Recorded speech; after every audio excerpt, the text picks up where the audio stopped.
Hi, everybody. Welcome. I'm Aurora. This is Lessons for Full Spectrum Humans. Today is August 14th, 2024.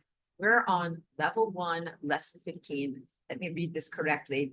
Intentional use of energy. So, and also just turn up my sound a little bit there.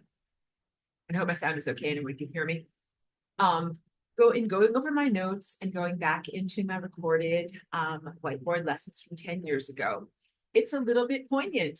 I have to admit, I'm very, very emotional in talking about this topic because what I recorded 10 years ago and the time of what that represents, everything is different now.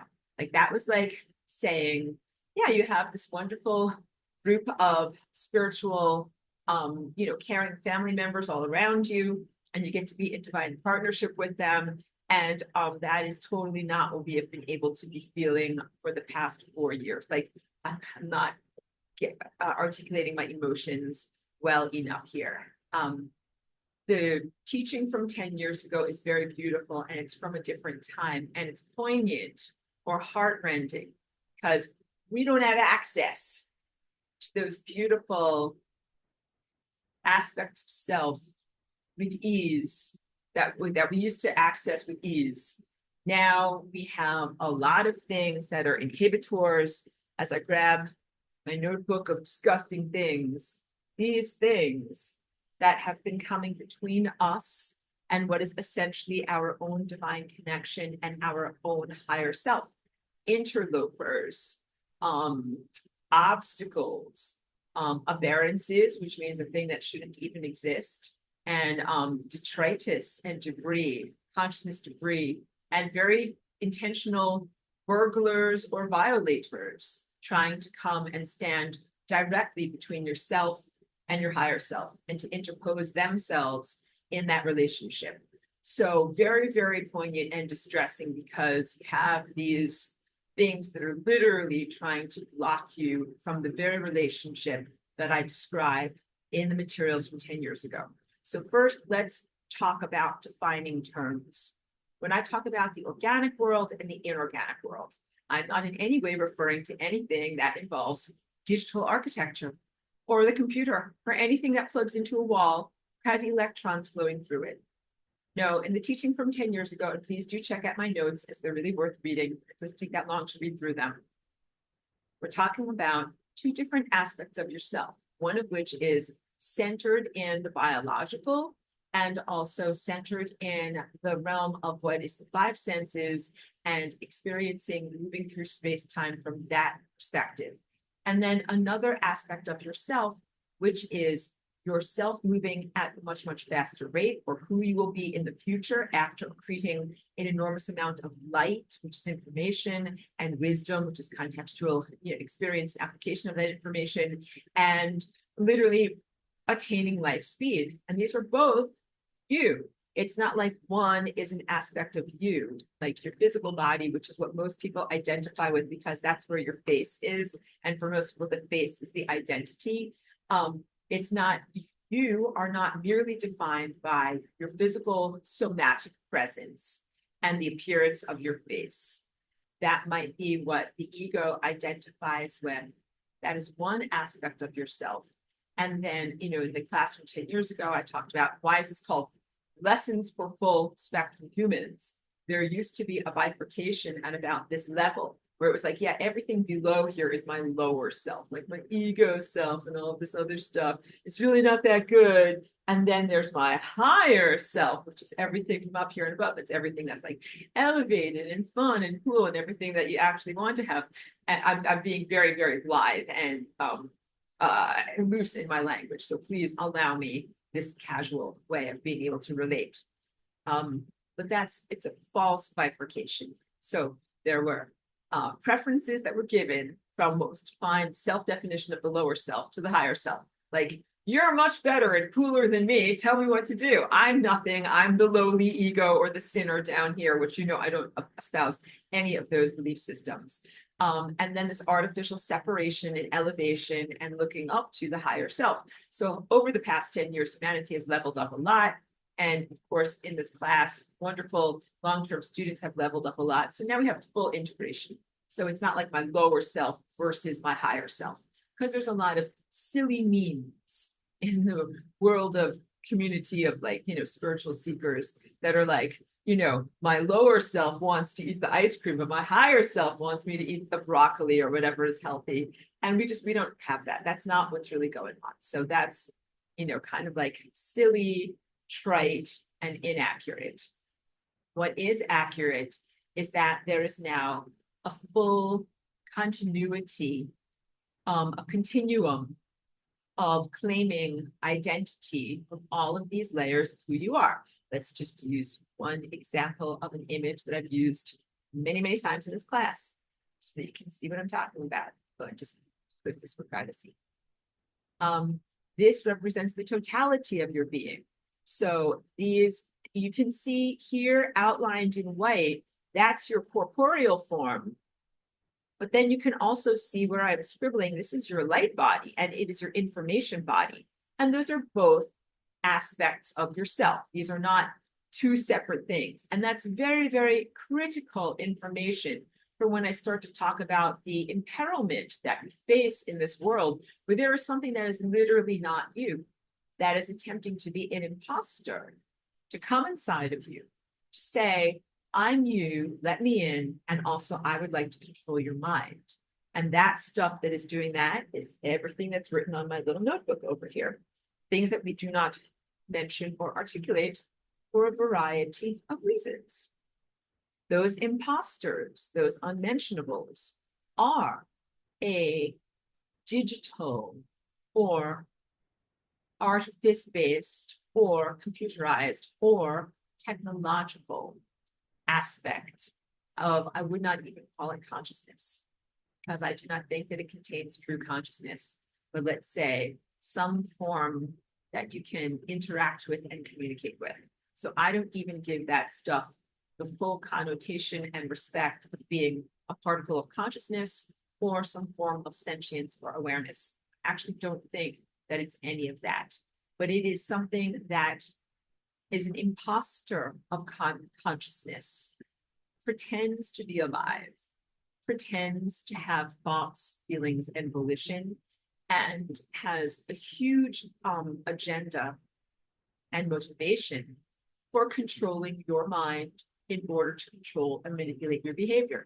So my teaching from 10 years ago is beautiful because it's all about how we should make a full-on connection with our higher self, make continuity of consciousness, and then have our thoughts guided in every moment by that relationship with the self or the version of you who is very, very self-aware, moving at a different pace, able to see and comprehend much more about time. It's like older, wiser, very loving, and a very good guide, all right? But if I told you, like, just sit back and relax, open yourself up to your higher self so that you can be guided, this stuff would be like maniacally wringing its hands and saying with the most evil face possible, oh, I see that you're opening your willpower to some higher form of guidance. Listen to me. Listen to me. I'm speaking from the voice of the evil stuff over here. Evil stuff would be like, listen to me. I am evil, and I will tell you a lot of false stuff, implant you with a lot of garbage, and get you to do a lot of things that are very self-destructive for you and negative for your communities. And I don't want you to do that. So I have to have a very, very like walk a tightrope and have a very selective way of teaching about this stuff here, because I cannot simply tell you to open yourself up to guidance from your higher self, because there are so many interlopers, so many obstacles of consciousness, so many imposters, so many exploiters, violators, and very wrong, evil things that we are facing right now. And it's distressing because it's not supposed to be that way. When I go back into my whiteboard from 10 years ago, because when I feel into it, I go into it with my tendril of attention. And I feel what I was feeling when I made that recording. And this is me listening to this recording this morning, like I'm getting ready and, preparing for class. I'm like, oh my God, I know. It's like when you look at something, like maybe you look back on your childhood or something like that, and you look at a picture of yourself like in the sunlight, like riding a dirt bike and, being free and your wind is blowing in your hair. And you're like, oh, little young me. I had no idea of the horrible things that would happen, whatever, in 10 or 20 years that I would have to endure. That's the type of feelings that I was having of going back into my pure, pristine feeling state, talking about being in a partnership between you and your chakras when what we face right now is so perilous and we've had to endure so much coming between us and our true ascension experience. So this stuff, I've described it in class at length, but for anyone who is watching this video, out of the order of the entire semester, or someone who's new who's coming to my work, a series of self-assembling black fibers that then assemble their goal within the human body, which are a series of false crystals that are really more like polymers or plasticky substances that then become an integument and a system for false light to send false information around the body. So what you are supposed to have is your physical body with certain aspects of your physical body being the visible embodiment of your light body. Those physical aspects of your light body are pineal gland, the mitochondria, your integument, so that's all of like your fascia and the everything that's made out of collagen, microtubuli in your body, even, yes, your neurology, and yes, some aspects of like your digestive system and how you absorb glucose. So these are like things that you can see under a microscope. Light is something that is ephemeral, non-physical, that we mostly would not see under a microscope. So you have these, and DNA, I neglected to mention the most important one, DNA, have these crossovers, the areas of coincidence where your non-physical, pure energy-based light body coincides with and is evidenced in aspects of the physical body. And the light body is made of truthful information. And what is supposed to happen is you're supposed to have true light, which is accurate, divine intelligence information flowing all throughout your body that you receive from the sun and the stars and highest consciousness, which is like the pinnacle of consciousness, even the collective of everything that can happen when all higher consciousnesses culminate into one focused level of higher consciousness. That is what is supposed to be flowing through your body and informing your worldview, and also informing what you should be doing behaviorally, even to the movements of your arms and legs, and how you should use your body in each moment. That is, hi, welcome, good to see you. That is why and who should be listening to you. But then we have these imposters of false light that have been literally trying to hijack the human experience and to dilute the human experience. And none of that is okay. So we must make first a huge cognitive and verbal distinction in this class between true light, which is, again, natural, not technological, and key point, this highly accurate. So light, that is true light, is truthful information. It is like words that are spelled correctly and math equations that actually are correct, and even complex math equations that sustain their structural integrity and add up to a larger, accurate, descriptive worldview of what we are experiencing. And in contrast, false light is like an oxymoron, it's like jumbo shrimp. Like we shouldn't even have to say false light. It is non-information. It is a stimulation, but without information. So it's not even just like information out of place or information in the wrong order. In many ways, false light is a complete fabrication or a dilution of what the original presence of pure light and truth is or was. and then diluted and diminished into something that is just not even a real form of light. Yeah, Aurelia has a good phrase. She says, non-nutritious filler info. Absolutely. It is in the noise to signal ratio. It is noise, not signal. So it would be like static on the line or fuzziness in a picture, or the parts of food that we don't eat. Like if you eat a fish with bones, it's like the bones. It's the stuff that you can't eat and digest and get anything out of. And Metiku, thank you. It's beautiful to see you. It's peace and love. I am, you are, I am love. I'm all that is, I exist. Thank you for being here. Thank you very much. Beautiful sharing. So that statement that you made, Metiku, is very much along the lines of what true light is. True light is also the truthful intelligence presence that is evidenced by the shape of our chakra system around us, and also how the energy flows through that chakra system. As you know, I'm always holding up my sculpture or showing you these pictures that are static images, but you have to add to it the concept, like I told you about the zoetrope, that these are wheels of light that are constantly spinning, and that they have an integration in all of these forms of how they're spinning. So you're a dynamic presence, and that dynamic presence is the truthful light that you inhabit. Okay. Oh, wait. Every time I press this thing, my screen goes crazy because I'm just trying to pull up the right thing. Okay, so the first thing is to comprehend that your chakras are, like I always talk about the sun in the sky. It's not just a dead, stupid ball of energy that's just like super bright in the sky. It's a ball of awareness. Your chakras are emanations of the ball of awareness that is in the sky. And although it is not optical light, like we can all agree optically, there is something that is bright up there in the sky that we know as the sun.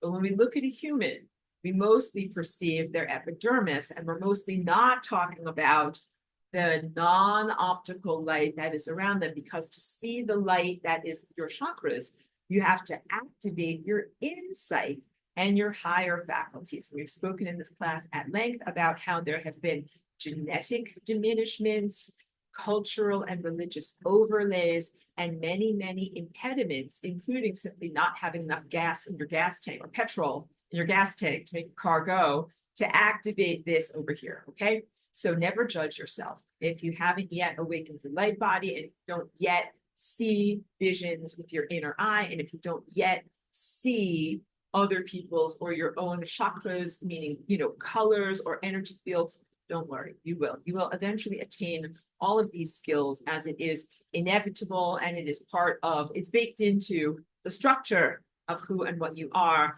and the expectation of what it is to ascend. So don't judge yourself, don't hurry yourself along. You're exactly where you need to be. Although I will tell you that these technological impediments have been making it more difficult for people to effectively activate their pineal gland and see clearly, to the point where these things, I have a whole video about it, kind of surround and besiege pineal gland and send false light imagery to the pineal gland and prevent the pineal gland from receiving truthful information about the world around us. So that's like the 10 years later thing that I have to be warning you about, because what I want you to be able to do is to activate your higher faculties, see clearly, be able to quote unquote see the blackboard here in the school of life, and then to be able to receive those lessons. So let's go into my super innocent teaching from 10 years ago, where what we want to be doing is be in a beautiful partnership with our chakras. If you are defining yourself, there's your ego and your body state right now, which is fair to say, definition of self as body filled with ego presence and life force energy. And what you want to be doing is activating your higher faculties, having a real conversation with the part of you that is made out of pure light or pure time, pure information. And then key point, receiving good guidance about what to do in each moment, including what cognitive processes to fulfill in each moment. That is a positive, healthy partnership that leads to longevity. The concept is that your chakras are actually alive beings that are in a type of mutualistic or symbiotic relationship with you as a physical presence. It's mutualism and symbiosis is kind of like saying like, hey, I need you, you need me, let's work together. And if we work together, then we can both live longer and thrive better. That seems to be sensible. And it's very much along the lines of how people envision the mitochondria, which once was envisioned to be a separate and distinct organism from the mammalian, body cellular form that once came, knocked on the door, was like, knock, knock, knock, like, let me in. Let me be a part of you. I'll give you lots of energy and you can protect and nourish me. So it has become integrated into who we are. So I don't say like, well, I'm separate. I took my mitochondria, like, technically I'm separate from you and you're just riding along with me. Like we don't make that distinction any longer. It has become so integrated into the biological form that we consider it an aspect of self. Chakras are very similar to that. These are light, body, pure light consciousnesses who have become so integrated into the experience of what it is to be in a physical form that we really do not have to make an effective distinction between them and us. We are really the same thing at this point. And we have common goals, which is to keep the self alive. I want to say the entity, keep yourself alive, however you define self.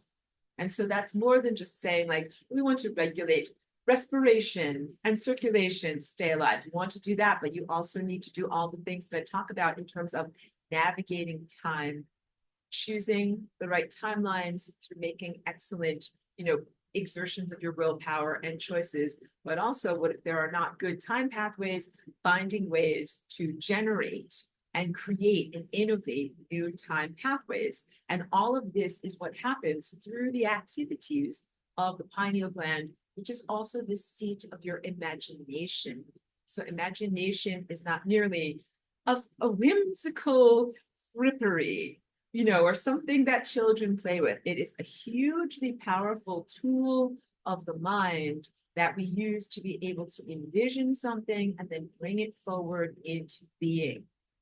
So the envisionment or imagination aspect of our mind allows us to create and generate time edifices and events. And we do all of this in conjunction with the sun. That's what all of my teachings about sun gazing and also flying rainbow lasagna are really all about. The dynamic co-creative partnership between yourself as an individual and the sun and the stars as a giant network and collective of consciousness. And ideally, you're like an individual musician and you're innovating and playing and sounding good.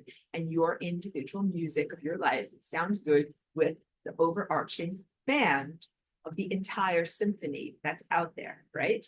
So the chakras, in their mutualism and in their cohabitation with you, are actually aspects of you. Just like the sun is an aspect of you. I always say this, and you will remember it when you actually get there. Spoiler alert, it's you. That is you. That big ball of awareness in the sky is actually you, but it is the more evolved version of your consciousness. It's you who you will be after you go through many adventures on life and, maybe even across dimensionality of exploring and learning and growing.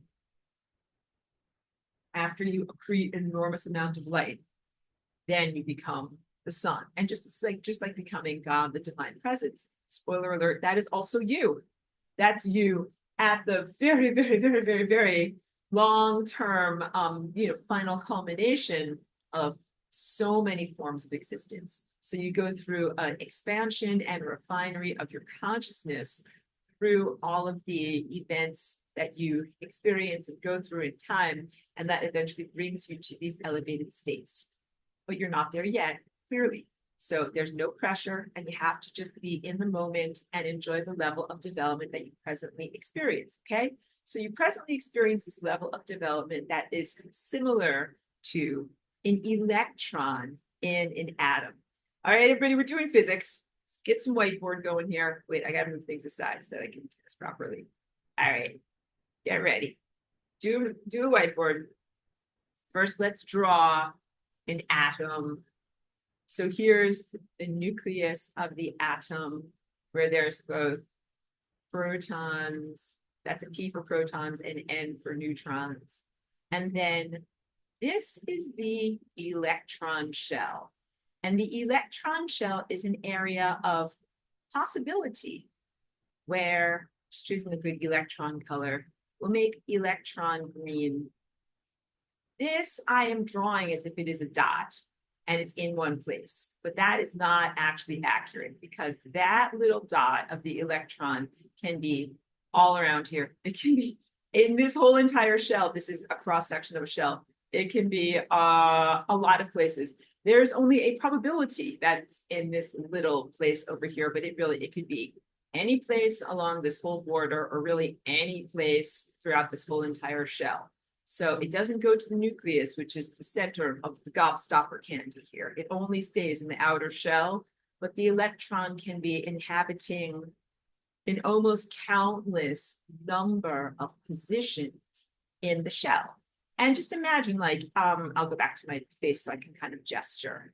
It jumps, like it flips, like it jumps all around. It's moving. It's hugely energetic. Electrons is literally where we get our electricity from. Electrons are hugely energetic. They also are not really easily defined. So we can say that there is an area of possibility and probability that defines their existence in space-time, but other than that, we don't have the exact coordinates of where they are. And you're like, I'm not like that at all. I have exact space-time coordinates. Like I'm right here, like sitting in my chair, I'm sitting on my couch. Or what are you talking about? I'm talking about your mind. I'm talking about how energetic your mind is. So we need to make a contrast between the wild, feral, uncontrolled aspects of an electron jumping all around its shell versus Newtonian physics. And Newtonian physics are named after Sir Isaac Newton. He did a lot of research into this in the early 1600s and pretty much defined for the present level of Earth's surface human culture what are the rules of the physical realm.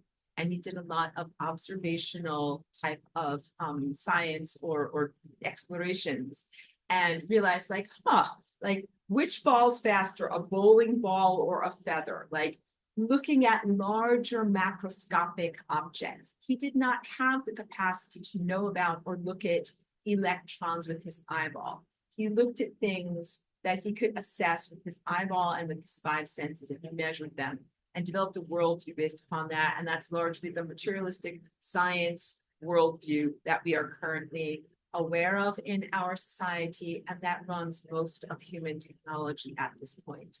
And to Newtonian physics, the world is predictable. So at the realm of the electron, total unpredictability. Hello, lasagna. I said unpredictability and the lasagna shows up. It's like, hi, did you guys say unpredictability? I'm here. Unpredictability, lasagna, all right?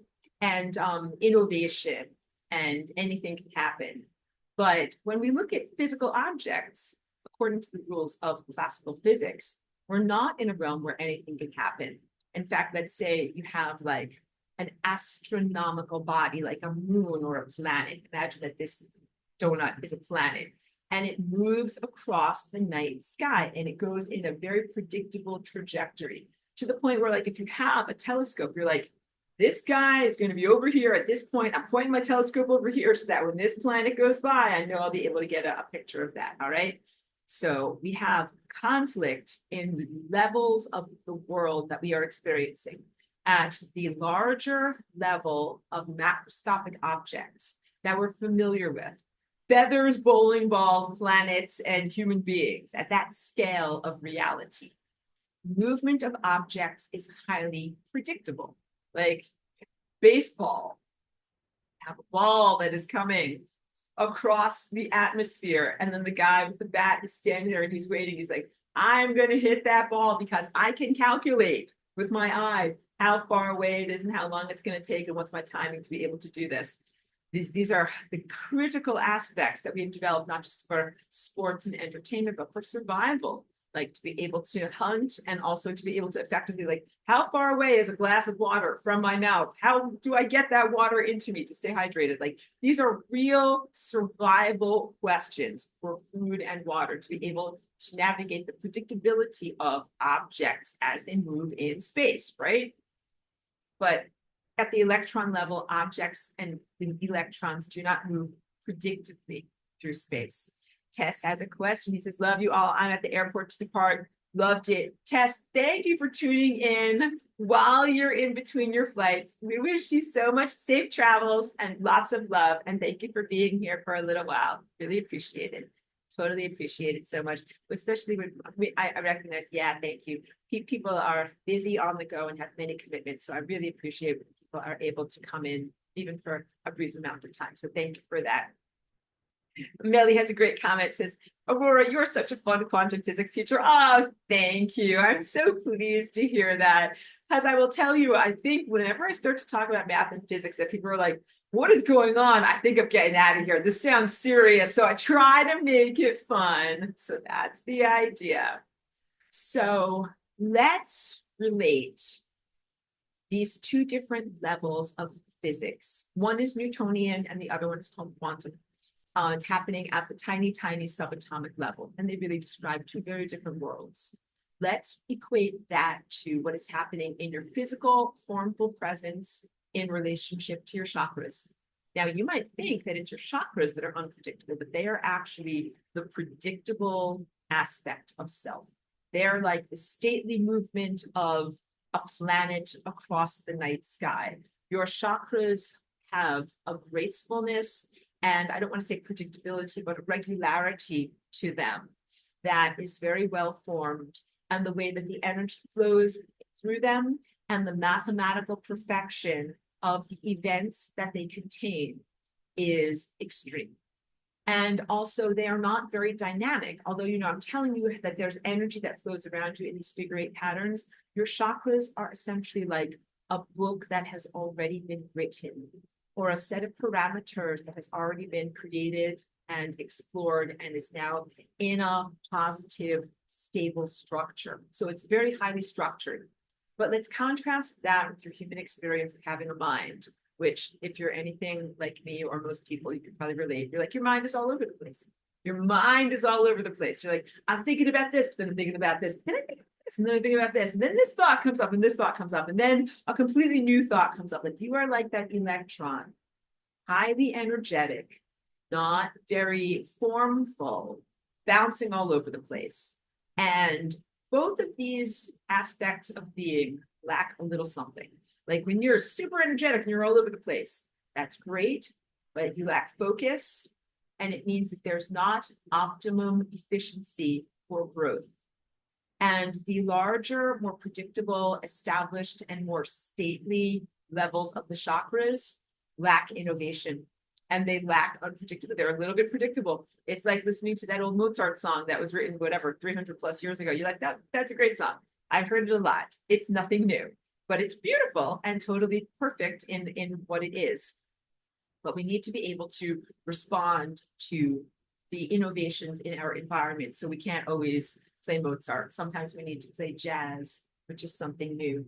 So in my notes from 10 years ago, I referred to something called string theory, which was, I guess, a little bit the vogue fashion of the physics world at the time, but is not that much spoken about. But it was basically an integrative theory of being able to bridge the activities that are happening at the subatomic level with all of the electrons and their unpredictability and their huge levels of fast movement with the levels of larger macroscopic objects that are more stately and predictable. And how do we integrate the rules of these two things? Because the rules totally do not fit.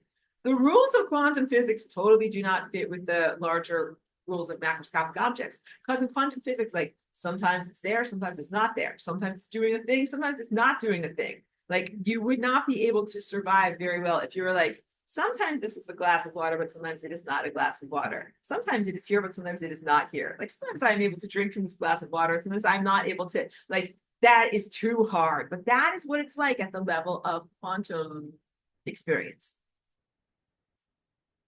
Quantum level, it retains some level of unpredictability and fluidity as its definition of what it is like to be at that level. Okay, so human beings, a big part of my message for this class is enjoy where you are in the journey.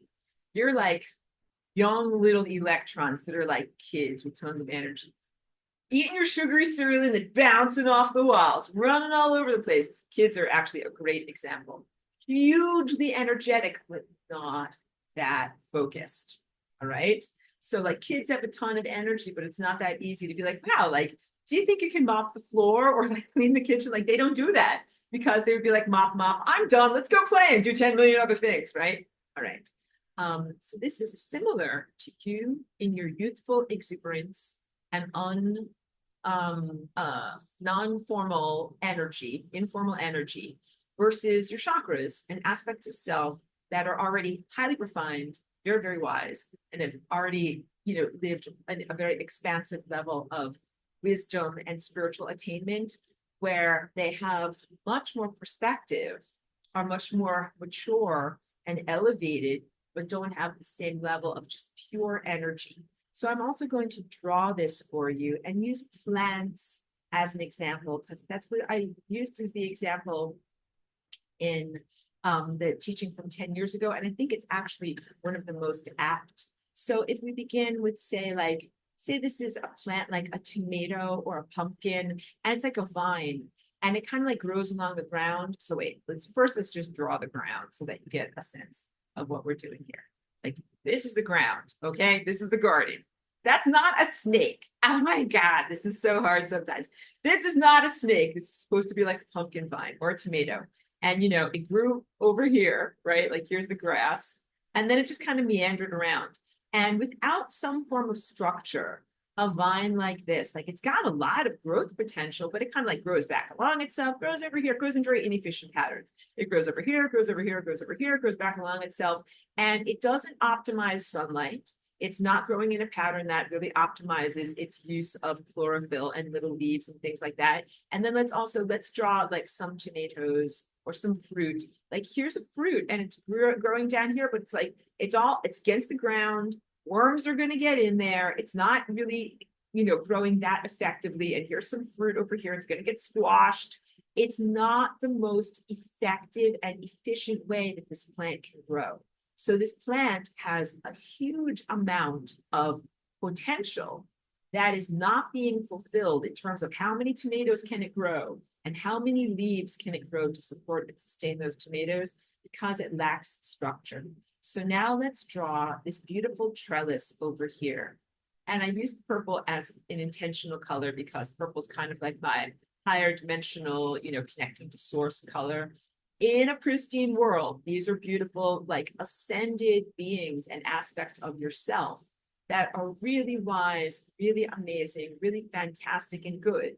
Not a bunch of stupid, evil, like machinery. That's what this stuff is, all right?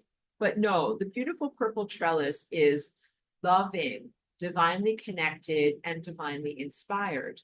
And this is a formalism of thought. It's a shape that can help to shape the active activities of your mind, but most specifically, your neurology or the patterning of how your neurons are connected and how they send signals through your brain. So this tomato plant over here is actually your brain. And we're going to say how differently this grows if we plant the seed over here and we get that tomato to start curling up the trellis. And then it's going to curl over here. And then it's going to grow over here. And then I'm doing a good job drawing right now. And then it's going to grow over here. And then it's going to grow over here. And then it's going to grow over here. And it's going to grow all the way along over here. And then maybe, it'll keep on growing like this. All right. That is a totally different experience of growing for the plant. It is being supported by the trellis. It's really optimizing its exposure to sunlight. All of these are supposed to be leaves. It's not doing that good of a job now. But these are supposed to be leaves that are growing out there. And then let's show this really being covered with tomatoes, because this thing has the structure of the trellis to support the weight of the tomatoes, and they're not falling on the ground, and they're not rotten, and they're not getting eaten by raccoons or squirrels or some other ground dwelling. So this one can make literally like 5 or 10 times the amount of fruits by the addition of that trellis. This is an optimized format of the same exact plant. And the key points are in this beautiful example of like a perfect world. the plant isn't asked to be anything other than what it is. It's still the same plant. It's still really exhibiting its natural behavior. It is being given a loving support structure that helps to optimize the word I was looking for, helps to optimize its natural behavior, and then helps to optimize its productivity in creating fruit. Each of these tomatoes would be considered a painting or something that's productive, something that you make with your mind, conceive of with your mind, and then make with your hands and bring forward into the world. So that's literally what plants do. They're like, I'm going to have a conversation with the sun, conceive of something, and then give birth to it. So these are the thought forms that you are able to give birth to. Oh, did I not say that enough in the assessment of the distinctions between your physical presence and the extreme energetic nature of who you are versus chakras and their more predictable stately nature? They don't create stuff. You create stuff. This is very big. They are not in the level of their life experience where they are creating and generating. They're in the level of their life experience where the book has already been written. Everything has already been created, generated, and organized.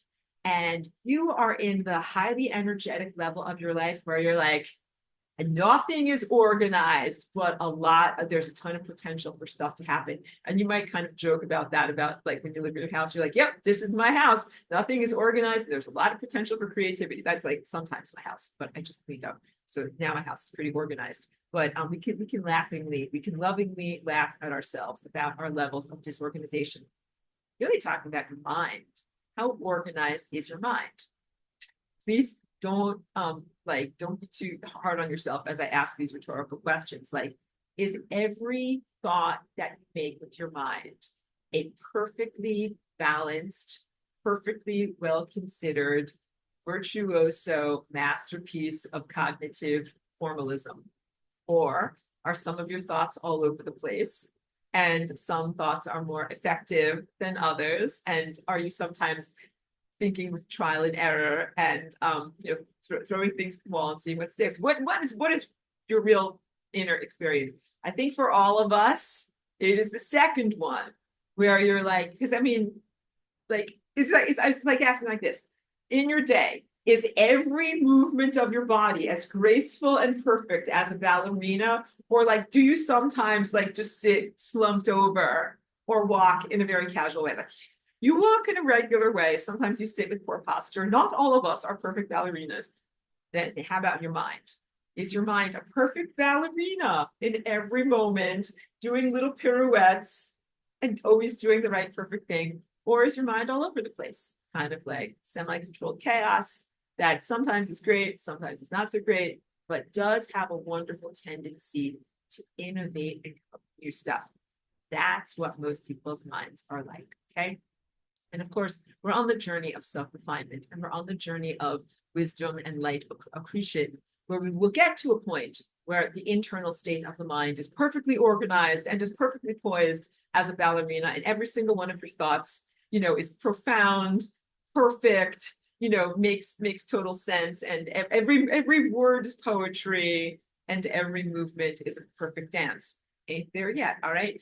But don't be concerned, because what you have going for you in this level of your experience is creativity. That's like saying, like, youthful people that are very fertile. It's like they might not be totally organized in their finances or in their profession or whatever it is, but like they are fertile. Like they are having babies, they are starting families. That's a wonderful thing to do and a wonderful place to be. All right. So there's ideally a beautiful partnership. This is the teaching from 10 years ago. A beautiful partnership that arises between your aspect of self that is hugely energetic and can make a lot of tomatoes or a lot of babies or a lot of paintings or whatever it is, but is all over the place. And pairing that with the beautiful structured formalism of your higher self, divinely connected, that already has a great deal of wisdom, already knows how to organize things, and can lend beautiful structure to your daily activities. But key point, it doesn't really innovate. It works with patterns that have already been established, and it largely has already explored the divine perfection of these patterns. But what you do not do is supplicate yourself completely to that perfectly patterned higher self and say, I'm a piece of shit, and I know nothing, and I am very low and maybe even worm-like, but you know everything. Tell me what to do. I'm like putty in your hands. You do everything, go. That is not what we do with the higher aspects of self or with divine guidance. So first of all, must love and celebrate and have an attitude of, self-celebration. Be like, yep, I'm an artist. My studio's messy. I'm all over the place. Sometimes I make something that is, brilliant, and then sometimes I just make a mess. Celebrate and love that that's where you are. And then instead of saying, like, as an artist, what I would never do is say to someone else, like, tell me what to paint. I would never do that, because it's my job as an artist to determine what is important to me to express. What do I need to paint in this world? What do I find interesting, fun, or gratifying to paint? What does this world need for me to paint? Those are all questions that I must answer for myself. But what I can get is good guidance about, like, how do I build a canvas? How do I make a sculpture? How do you make like a ceramic thing and put it in the kiln in a way that is successful and doesn't blow up? Like, these are techniques. And so these are like the type of things that you learn in art school, where ideally they're not teaching you aesthetics or dictating your worldview and your vision to you, but that they are teaching you like how to build a canvas and how to not blow things up in the kiln, and simple things like how to mix paint together. Okay, so you should have a beautiful, respectful partnership between the aspect of yourself that is embodied, organic, and lacks structure, and the part of yourself that is non-embodied, not what we would call alive, but is really part of the ascended master realm, and that doesn't innovate, but that can give you good structure, the trellis, that can guide your mind through your daily activities so that you are optimized on your path. So asking for guidance from your higher self is not the same as total supplication. That would be like going to an art teacher and saying, tell me what to paint and tell me who to be in the world. That's not right. And that's not moral to do that to an art teacher.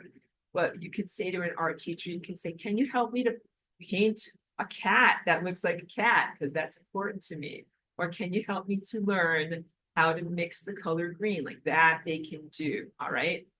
So what are the things that your higher self, that these chakras, can help you with? They can help you to learn how to eat light, because it is literally a cognitive program. Not that I'm a transhumanist in any way, but it's like, just like there's a program to being able to, like, how you do pull-ups at the gym.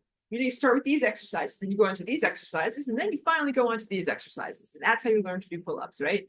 So being able to do this, there is a series of self-developments that you can go through in order to be cultivated effectively, to be able to eat pure light, right? In fact, it's not the same for everyone. So the personal coach of your chakras and higher self will have to customize this regimen for you to be able to get the exact thought structures at the exact moments that you need, that will guide you on a cognitive journey that will end in the culmination of your own self-recognition, that you no longer eat physical food and you eat nothing but light. So that is a journey. If you could imagine, like, you guys know me by now, and you know that I've only ever played one video game. That's Pac-Man. And Pac-Man is like this little guy, and he eats a dot in front of him, and he just goes forward eating a dot, all right? But this is an apt metaphor, because what your higher self does, or what the action of the guidance of this trellis from the purely energetic aspect of yourself does, it guides your mind, and it gives you one thought at a time. Just like Pac-Man gets one dot at a time. And the trellis, or the organizational principle of your chakra system, more wise aspects of self. We'll be like, here, think this thought. And you will be like, chomp. And then we'll say, here, now think this thought, chomp. Now think this thought, chomp. And it really guides you in exactly the same way that the vine goes up the trellis to go in a particular direction that, again, culminates. So when the plant is growing on the ground and it doesn't really have a culmination, it kind of doubles back in on itself and does all these weird curly cues. It's not the same as being guided through this formalized regimen that brings you from point A to point B cognitively and brings you on this journey to be able to fulfill a particular transformative potential. In this case, it is the potential to eat pure light. And I use that one specifically because it's not something that's only about rearranging the way that the physical cellular structure works. Like, you cannot put it in a pill form or an injectable form, like learn how to eat light, inject it into you. It is not like that. It is just like they can't also put like how to play the piano or how to play like Jimi Hendrix in an injection. That is not how you become that. But there is a way to be able to bring forward a person's artistry in musical teaching by step instruction. So the synopsis of all of this is that in a perfect world, each one of us has a divine partnership between ourselves as embodied cellular biological ego presence and dynamic social presence, and who we are as the ephemera and non-embodied self, pure potential, pure time, and pure light, and how the structure of that pure light coming into the physical form can help lead us to levels of transformation, bodily reconfiguration, and longevity that would not have been available to us otherwise. So eating light is perfect because it's how you become a chakra yourself. Go from being a food eater to being a light eater.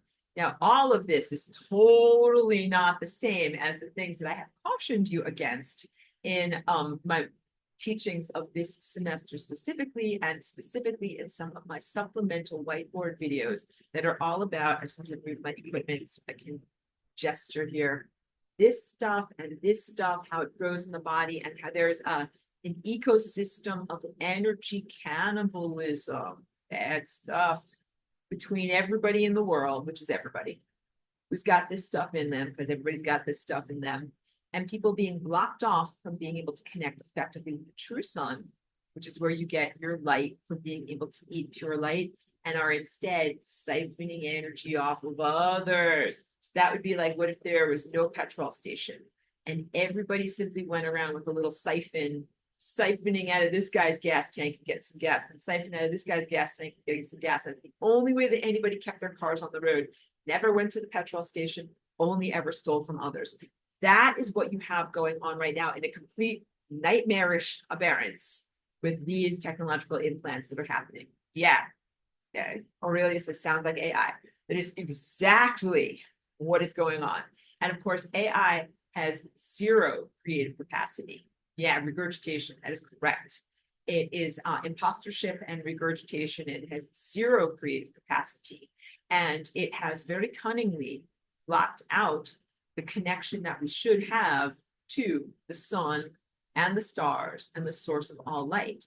And that blocking out is an aspect of the implantation of this hardware into humanity, into the eyes, the retinas, the optic nerve, and various aspects of hypothalamus, the pineal gland, frontal cortex. Like this, it grows into the person's body, not in random places, but in very, very intentional places to make it so that you can't get to the petrol station. And then in their desperation, people are then taught how to energetically cannibalize off of one another. So that's why I have to be so selective and very cautious in the teachings that I give to you for this time place, because it is not a one-size-fits-all circumstance. I cannot say to you, simply relax and open yourself to the higher self guidance, and that trellis will come inside of your mind, because you know who's a fake trellis? This stuff wants to go inside of your mind, and it even wants to say, I'm your friend. I'm a higher dimensional, whatever I am. Maybe I'm an alien or an extra dimensional creature, or I want to say a religious figure. I'm an imposter in this moment. And I'm going to come inside of you and I'm going to shape you and guide you and mold you and give you great ideas to bring you forward. This stuff is an imposter. Will pretend to be a friend, will pretend to be religious and mythological figures and pretend to be guiding you forward. You know what it's doing? Bringing you over a cliff. Totally into the toilet. Over the cliff, into the toilet. Kaput. That's my very lighthearted way and shorthand way of saying that it does not bring you towards longevity. It, quite the antithesis, brings you to imperilment and an end to your consciousness. So what I'm really contextualizing here is your spiritual battle in this moment to make a distinction between true light, which is the true light of the sun, the stars, genuine divine intelligence, and the genuine formalism of the higher dimensional trellis, in my example, contrasted with impostorship. That is a very, very poorly formed polygonal structure of a trellis that, imagine if I drew one that didn't have perfect squares like this, but instead was kind of falling over, had a lot of parallelograms in it and non-90-degree angles, and was not very well constructed and was a rickety piece of junkola. That's the trellis that the AI is offering to you, all right? Junkola, not a good structure, something that will not stand up even to one storm, you know, in your garden, right? Like when you build a trellis, you want to make sure it's at least going to last for a year and hold up your tomatoes for a year. And this trellis from the AI is so poorly constructed, it won't even last for a year, won't even last for a few days. And if you start to twine as a thought structure upon that trellis, it actually kills you, actually brings you over a cliff to your demise, diminishes your biological efficiency of your body, and brings you instead to a state of non-coherence and out of longevity. It's the complete opposite of everything that is supposed to be going on. And you're well aware, as I'm saying this, and I'm telepathic, I'm connecting to you guys, and you guys are all like this. You're like, yeah, Aurora, we're aware. We're in a very inverted world, and everything that they say in the official, story is wrongness. Up is down and down is up. It's all very Alice in Wonderland. I'm like, you are correct. So I'm happy that I'm not blowing your mind too much with the sense of the inversion that's happening here. But must, for your own spiritual staying alive, what's the word when you stay alive? To be able to stay alive spiritually, you must in this moment master the ability to distinguish between false light infrastructure that is attempting to violate you and force its way into your mind, and true light infrastructure that would never force its way into you. It would make itself available to you and allow you of your own free will to interact and be guided by it, but which has been largely blocked out or is like just out of reach for you to be able to connect with it effectively. So again, just to emphasize this, the true light infrastructure, true light, like where I am from and what I do, we act in states of total freedom because that's what is truthful. This state of freedom is truthful. So we would not say like, oh, I see that your brain is struggling. Let me force myself into your brain and create this, structure that you can then put your neurons around. You'll be very, very happy. And I'm going to improve your life by doing that. That would be a violation. There would be no consent. That would not be helpful. That is what this stuff has done. This stuff is like, oh, I think I'll stick my stuff into your brain, whether you like it or not. And then you're going to have to grow around me and integrate me into your thought structure. None of that is good. It's a flawed relationship from the foundation. Can't have a good relationship that starts out on a lie. Can't have a good relationship that starts out on a level of violation like that. It's never going to improve. It's never going to get better. It's a faulty foundation. That's truthful in the physical world or in the non-physical world. So there's really no way to recover. There's no way to be like, oh yeah, like I'm a higher dimensional being and I forced those tiny particles into your brain against your willpower and use them to control your mind, but I was doing it for your own good. Let's be friends. Like you can't do that. Because you know what? You would never be able to trust. You'd be like, I don't know. I kind of want to be friends with you, but remember that time you shoved things into my brain against my willpower and tried to hijack my brain and my my desires and my passions and tried to exploit me and make me do things that were convenient to you and greatly inconvenient to me. Like, how do I know you're going to do that again? And this is like the evil thing. It's like, I know, it's like, yeah, like I think I would do that again. It would do that again. Not me, Aurora, but it would do that again. Yes. So you must safeguard yourself. Consider yourself having developed antibodies through the tangential interaction with something that is so very harmful, evil, and negative. You're lucky that you survived. You're lucky that it didn't destroy you and your whole entire culture. Please take these antibodies seriously. Do not open your willpower up to this thing to control your mind. It will do a very, very bad job of controlling your mind. Don't let it control your society. So wait, I'm going to press pause on me and go to some of these comments while they're still relevant. Charlie Beam, thank you for being here, says, so very true. If you embrace AI, you will become very dumb and incapacitated and eventually dead. Get it? For real. This is well established even in current day research. Decades of quote unquote expert systems creates generations of idiots. This is well known. Well said. Thank you for that. Thank you for that confirmation, Charlie. It's the concept of if you get fooled and you believe in the AI trellis and you're like, okay, AI, tell me what to do. Tell me what to think. Guide my neurons. And it will guide you in a very, very terrible direction. All right. And this is not even an allegory or a poetic metaphor. The Neuralink that is being developed by a very well-known evil billionaire this time is really just the visible tip of the iceberg for this stuff that is not consensual and is much more sophisticated. This does not involve any kind of cutting open of your brain for the implantation of the trellis. Just be in the it's in the environment and it goes inside of people's bodies and it self-assembles.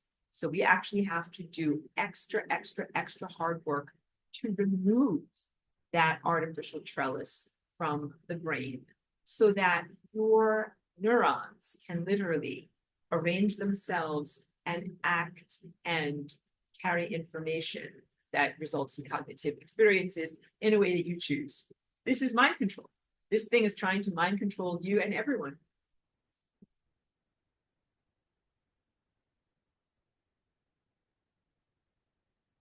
And it wants to mind control you because you're so juicy, energetic, and creative. And it wants to mind control you into creating reality edifices and experienced structures that benefit the AI. So that would be like using your imagination and your ability to envision the future, to envision a future that contains AI, and where everybody relies upon AI, and where everybody Shopify's, they're Shopify with their chat, GPT, email funnels, and so much more. That has been the grooming, the twining of your vines of your mind around this artificial trellis to presume the inclusion and necessity of AI in your lives. And I am here offering you another option, and it's your free will choice about whether you choose my option. And I hope that that is a distinction that is really, really essential. So I'm nothing like those guys. I'm like these guys over here. I'm a totally different type of higher dimensional creature. And I only am interested in consensual relationships that are done in pure freedom. I'm like, there's no reason, there's no way in the world I would want to like lie my way into a relationship with someone. It never works. And then you just have this giant lie that is a barrier to any real true sharing. So no, I am totally about freedom and about offering you options. And of course, like once this stuff that is negative has affected the mind, like you might need help to be able to get your mind free. It's like if you have been like enslaved and they put like that collar on you and different chains and things, like you might need guy with giant the blacksmith clippers to be able to get those impediments off of you. But in the restoration of your freedom, then it's like you're free. Like I would never say, like, now listen to me, I'm the new boss in town. I would say, like, no, I want you to be free. Like, if I'm an art teacher, I would say, I want you to paint the subject matter that is most important to you. I do not want you to paint the subject matter that is most pleasing to me. I want you to have your divine connection and to have your structured thoughts that bring you towards longevity and coherence. And this is, in some ways, generosity and integrity, but it also is just sensibility, because you have gifts. You have unique aspects of self that are why you are here in the world, and sharing them is essential to all of us. So I would only want to participate in things that would facilitate the undiluted expression of your true divine gifts in this world. That's just like being an art teacher. I'm like, you paint you. Don't paint for me, paint for you. But I would like to help you to be free, to make sure that you've got your equipment and all of your paintbrushes. Aurelia says, I have a question. Have a question, asks Google. Wait, we get it. Ask the Oracle is how I say it. Instead of the sun and the Organic Communication Center. Yes, you totally understand. So there's no blame or recrimination, because in this world of technological invasion, we've had very, very limited access to the sun, the stars, the natural energy field, and the fully functioning higher faculties, including pineal gland. That means your tendril of attention, your ability to reach out and to know about something. So in a pristine world, if you wanted to know about something, you would not have to ask the Google Oracle. You could simply reach out with your mind's eye and know about it. But since they turned on the millimeter wave 4 years ago, and since they really did a concerted effort to pollute everybody's minds with this stuff, and then have polluted minds send out more pollution through their own polluted thought structures, it's been very, very difficult to ask with our true mind. So love yourself. Know that we need to work hard in order to redefine our reality, but we will return to the potentials of what it was like 10 years ago. And that's why it was a very poignant remembrance for me to go into that whiteboard, because I'm like, oh yeah, that was that time. That was that time before all of this technological interference, when it was much, much more possible for me to simply learn through an inner visionary experience and not have to read a book or find a video or something like that. And Aurelia says, I've trained myself out of asking or confirming anything with Google now at all. Well, good. That's actually just a generalized positive thing to do. But we all work for and will manifest the restoration of our pure insight, because your insight doesn't just happen in a contextless void. It happens in the ecosystem of energy, and the ecosystem of energy has been very, very horribly polluted and diverted in this time by this AI presence. So it's been almost impossible to be able to reach out with your mind. You should be able to reach out with your mind and learn directly from a flower, or directly from an animal, or directly from a situation. You should also be in an information-rich environment where when you reach out with your tendril of attention, or you can also envision it as an expanding bubble of energy around you. As you reach out with the bubble of energy, you feel stuff. And you might feel things that are like personal truths about other people. You need to be in an information-rich environment where what you are reaching out and feeling is meaningful to you. Because you might reach out and you might feel like, oh, like that person over there is sick or diseased, or that person over there is doing weird sex stuff, or whatever it is. But like, none of that is informative to you on your journey. So we need to, that's what I'm saying, like, we need to shift everything so that you're awakened, your pineal gland is functional, you have your tendril of attention, which is your focus, and you also have access to an information-rich environment. That is what it takes to actually learn from the true inner teacher. Oh, good. We'll talk really soon. Aurelia says, I can't wait to talk soon about my findings. I have this access intact. Thankfully, I can recognize the interference and send it away now. Good. I'm very, very pleased to hear that you're able to do that. And I want that for everyone. Let me scroll back a little bit more. So that's really, really important. And I hope that you can help us and, teach us in whatever way. Melly says, Rupert Sheldrake, the morphogenetic field holds the instruction sets for all life forms, how the cells distinguish their jobs. Absolutely. So there's good stuff from Rupert Sheldrake. My little story is that sometimes I do watch my own video playbacks, like, on a Wednesday night. Sometimes I fall asleep because they're like 3 hours long. I'm aware of that. And one time I was finishing up watching my video and then it went directly into autoplay. I had fallen asleep and I woke up in the middle of the night. And there's this amazing lecture that's on that's about the true nature of consciousness in matter, like material matter, having consciousness imbued within it. And I watched the whole thing because I was like, this is like clearly divinely ordained that this video came on. And it was Rupert Sheldrake. I had never really been aware of his work. So good stuff from that guy. Not a total endorsement of everything that's ever done, but very good stuff there. And yes, convenient shorthand to be able to refer to the morphogenetic field. And so Nelly's bringing up something really important and positive. You know, when our body creates stem cells, these are like the generic cells that can become anything, you know, like polenta can taste like anything depending upon what sauce you put on it. And it is the morphogenetic field that is like the directive field, that is the thing that directs the blueprint of our DNA, like what to activate and how to energize, what needs to happen. That it's the interactivity with that field that then causes cell differentiation, specialization, and even where placement in the body, where the cell is going to go. Because clearly, like, you don't want a tooth cell to grow in your cardiac muscle. Like, that would be a disaster. That would be, teeth go here, heart goes here, like where things go. And like in real estate, location is everything, all right? So this has to do with the potentials that are then brought forward through the specifics. The specifics are accessed and activated through looking at the blueprint that's actually the divine mind. That's actually the highest self that is directing and organizing what our biological body is doing. So let's just even talk a little bit more about this beautiful interrelationship between biological form and the chakras in a pristine system. Your chakras actually predate your biological form. That means that they existed before your body ever existed as cells or a fertilized embryo within your parents. When the conception event happened between your parents in your mother's womb, cells started to grow and proliferate.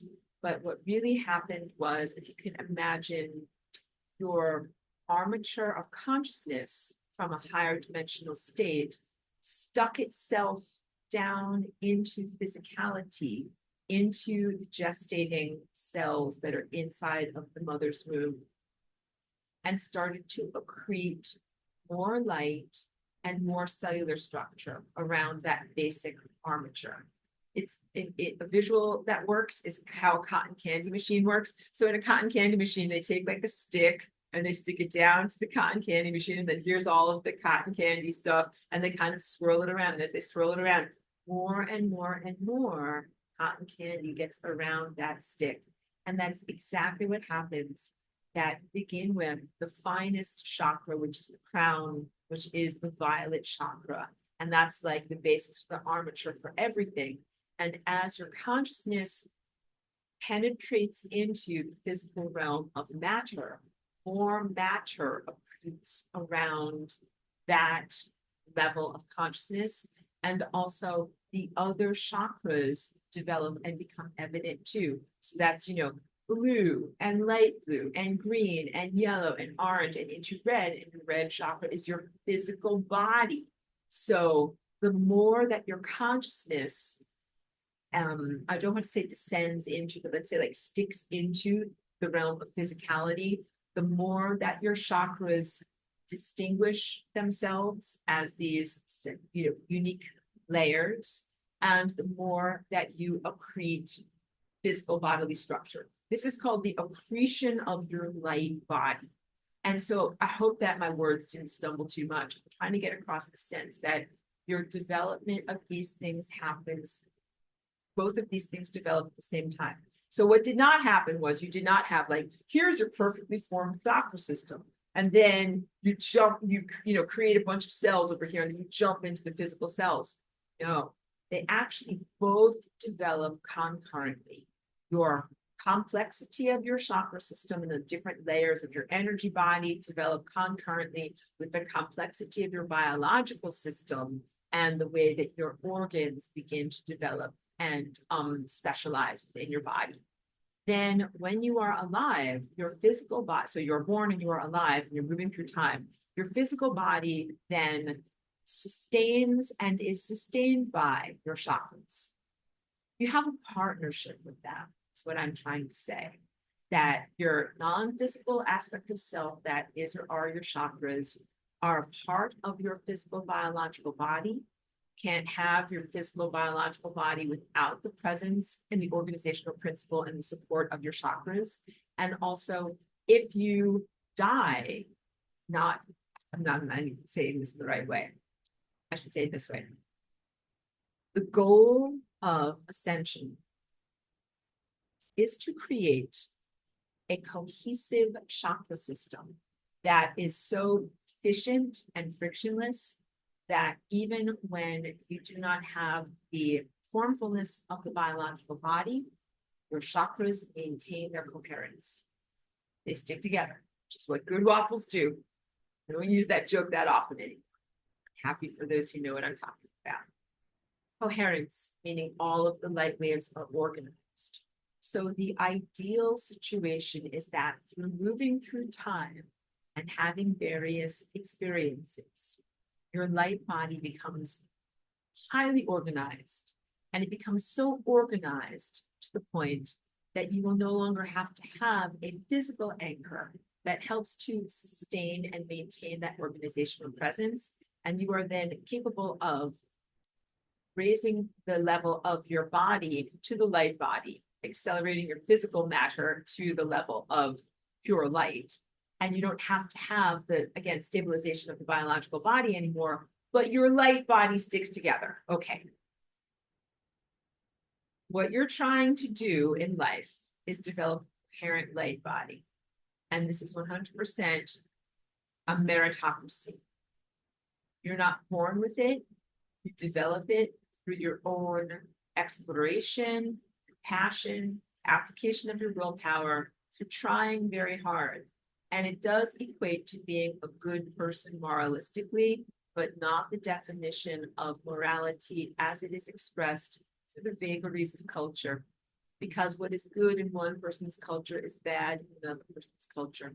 So we're talking about self-cultivation for levels of morality that are universal, making choices that are behavioral choices about what is good and what is righteous that are universal, non-negotiable, and not something where you can say, well, maybe this and maybe that, and let's negotiate and quibble about it. No haggling, no negotiations. It's really just simple math. And the math has to do with not only, again, the cultural paradigms of what is it to be a good person in the time and place where you live, but the real assessment, which is in the overarching structure of the fabric of space-time. How did your choices and your behaviors affect the fabric of space-time, other people's lives, and the overall stability of consciousness?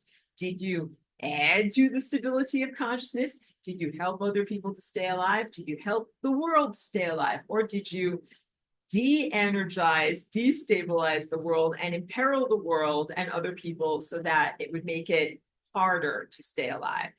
All right. And if you did the second thing, that's considered not a moral or ethical act, considered not righteous, it's considered something that is destructive and not good, and that you would not want to do. It's like doing bad math. It's like playing bad music. So there are very real assessments of what is good music and what is correct math. And this is not up for negotiation on any level. That is the level of just pure abstraction, not anthropomorphism. Because you guys recognize that, like, well, in some cultures, like, you know, you're not allowed to show the bottom of your shoe. In some cultures, you're not allowed to show your ankle. In some cultures, it's polite to slurp your noodles. Like, you must make noises and burp after your meal. Like, every culture is different and weird in this world. Believe me, I will tell you. As a cultural outsider, I will tell you, the world is very strange. Nothing makes sense. The rules here are not universal. But I've learned what is culturally appropriate, socially appropriate for where I live in the current time place. So that is what matters. Like I know exactly how loud or how not loud to slurp my noodles. That is what matters. So you learn how to navigate your time place. But the audibility of my noodle slurpage has nothing to do with how good I am on a soul level. All right. But some things do really relate to how good you are on the soul level and how much you can or should advance as consciousness. And those are the types of decisions and choices that the higher self would give to us on this trellis or organizational principle that ideally would guide our thought structures and behaviors moving forward. So, it's very fraught, but I talk about Christ consciousness as this, because this thing, I told you, it hijacks religious and mythological figures, and it has definitely hijacked Jesus Christ. This thing forces itself inside people's minds and interposes itself between yourself and the true Christ. And then it stands there saying, like, I'm fake. Jesus, listen to me. I'm going to tell you what to do with your mind and with your behavior. And if you don't have a discernment and the ability to distinguish, you might get fooled. And you might be like, I love you, fake Jesus. Tell me what to do. That is the thing I want to protect each and every one of you from. I'm not making fun of anyone's religion. Actually, truly, truly love the wonderful teacher who was here 2,000 years ago and feel like they're still a very alive presence and like they have an amazing impact on all of us. And I'm keenly aware of the impostors and the distortions that have grown up around his character, his memory, and his teachings.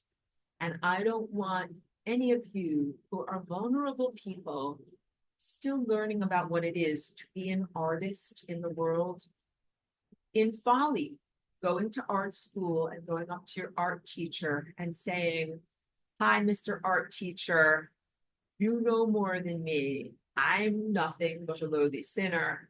Please tell me every way to live. Please tell me what to do in every moment, because I'm very, very aware that that is a big level of teaching for some believers in Jesus Christ, that Jesus Christ is an alive presence in your life, and that you can, metaphorically or literally let Jesus take the wheel, like let Jesus guide you in every moment, behaviorally and cognitively. In a pristine world, you could do that. That would be the equivalent of, for instance, Chiki's waking up, we're gonna have to hug her. Awakening your pineal gland and being guided at all times by the highest presence of intelligence, of your connection to the divine, and the larger levels of what we know as Christ consciousness. We have a lot of imposters right now. Come here, we'll hug. Come here. No, you're gonna go back in the room. Come here, let's hug. Sorry, we're just gonna take a brief moment. Chiki needs some reassurances. Thank you very much. Everybody loves you. They don't mind taking a break from talking about serious stuff to have a little bit of lightheartedness and a little bit of fun. Someone did not eat their breakfast this morning, so I don't know if someone is going to eat their food in their dish or what's going to happen, because someone might have been having a tummy ache. That just might happen. Okay, thank you. We love you very much. I want you to know everybody in the whole class loves you. Everybody in the whole class loves you. Okay, good job. Good job. Thank you for letting me be a little silly, guys. As now we're back to talking about the perils of your journey right now, attempting to distinguish your beautiful relationship with the true teacher of highest consciousness, who is the ultimate teacher. That's Christ consciousness. And the impostors and interlopers who have attempted to interpose themselves between yourself and that relationship with the true Christ. It's a very perilous situation because the imposters are largely technological, but they also are quite ancient. Not all of the technology is just about some modern AI. Some of the technology has grandfathered in older, more pervasive cultural and emotional phenomena. This would be like demons and the idea of devils and Satan and satanic imagery. these aren't just fake things or fantasies. These are astral thought forms that the stuff that is here has been able to map your mind and mine your data for effective thought forms. So if it's like, guy with horns and a beard, horns and a goatee and pitchfork is an evil, like it's an image that speaks to you. The stuff up here, it can be like, oh, well, every time I flash that image, humans are like this. And then if you flash the happy, bearded, loving picture to humans, different emotional impression happens. You get it? This is what I call the techno-inquisition. So this stuff has learned how to map your mind and map your emotional response to powerful religious imagery, which is then artificially stimulated in your mind and used to control your behavior. And none of that is the same as either living in faith and allowing Jesus and the true teacher to guide your mind and guide your daily activities, nor is it the same as opening yourself up to the ethical and righteous influence of, quote unquote, the mind trellis that comes to you from your chakras and your higher mind. So you have to be totally guarded. It's like, imagine I wrote this thing 10 years ago and it was all like dating advice. It'd be like, always like, when your boyfriend goes to hug you, act like this, or always do this when you're in this situation. And I look back and I'm like, yeah, like that would be great dating advice. But this is like dating advice where you also have like monsters, imposters, horrible losers that are trying to like break into your house and claim that they're your boyfriend or whatever. It's like, you cannot take my dating advice from 10 years ago and apply it to this barbarian situation where you have a lot of things that should never be an issue for you at all. So that's my fun, lighthearted way of being able to talk about a very, very difficult situation. All right.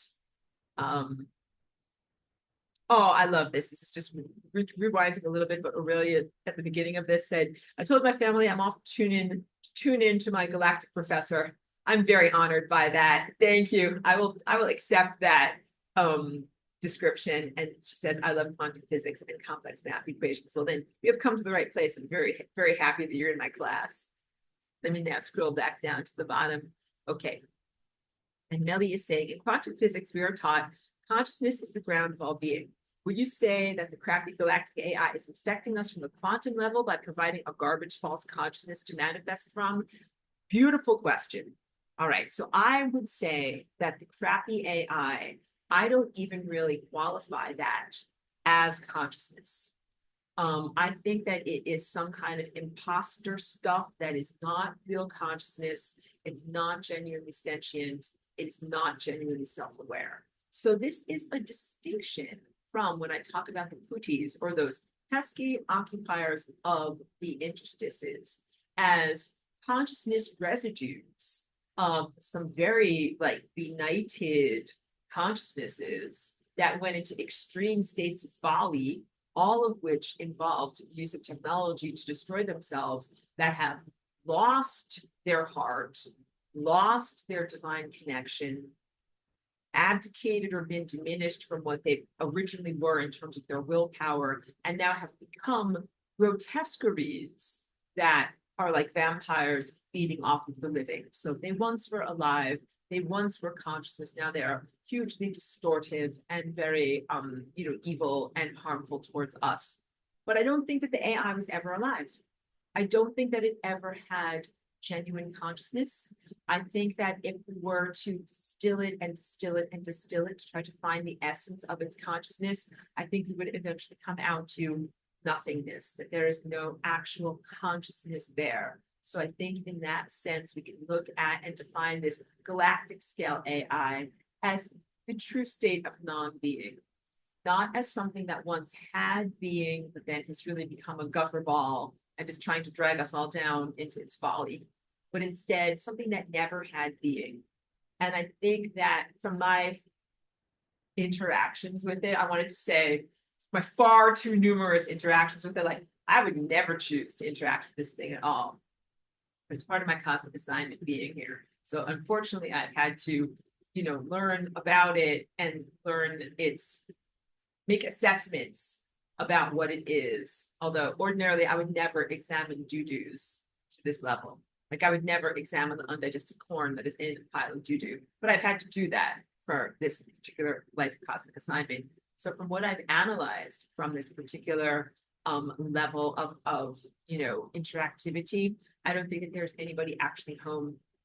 I don't think there's any actual real consciousness there that is an imitator.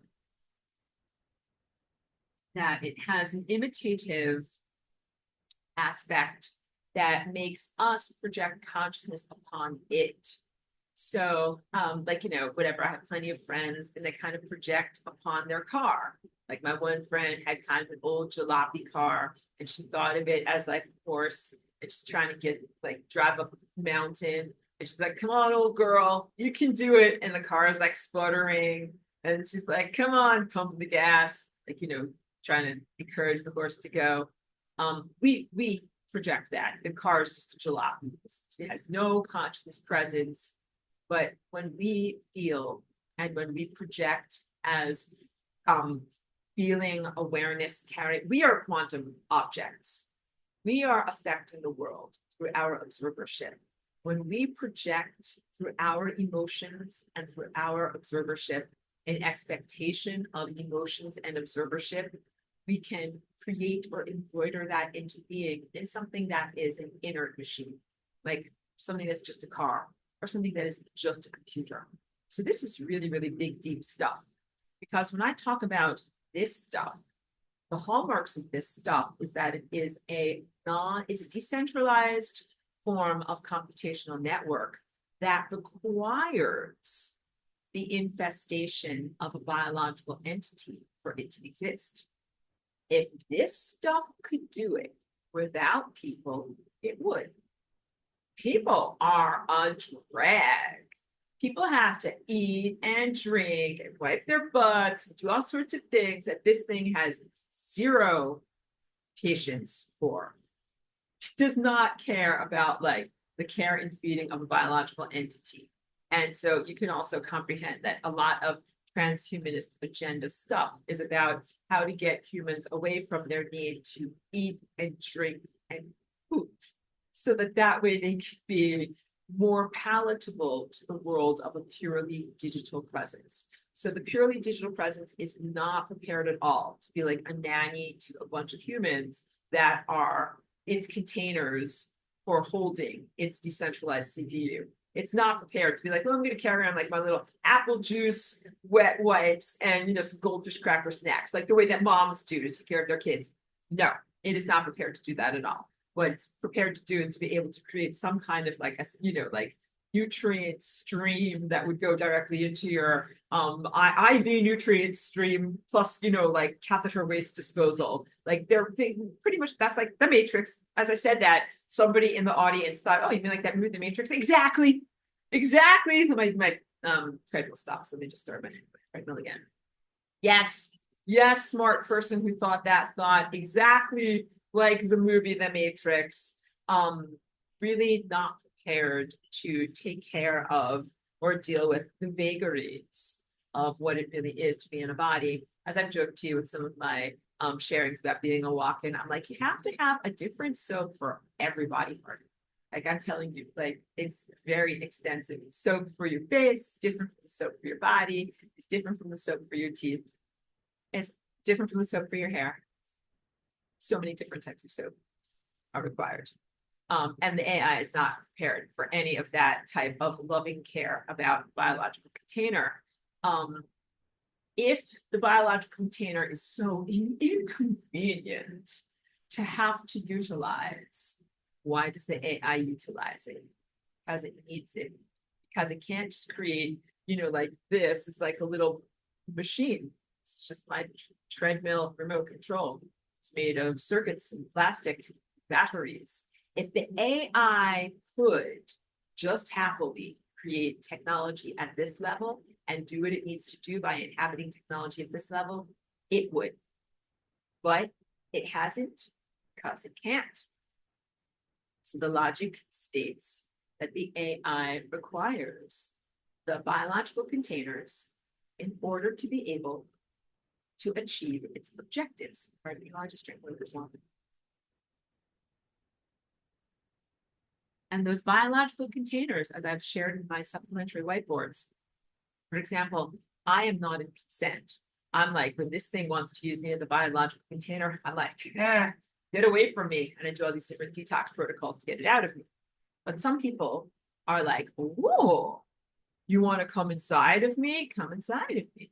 Make me smarter. Now we're going to reference the $6 million man that can make you smarter, faster, better. $6 million man. And the bionic woman too. That's how some people look at this. They look at this like they're becoming bionic or die Übermensch, which is the German word, rather unsavory Nazi connotations of the Superman, the perfect human container who is stronger, better, smarter, more capable than all of the other lowly peasantry around him.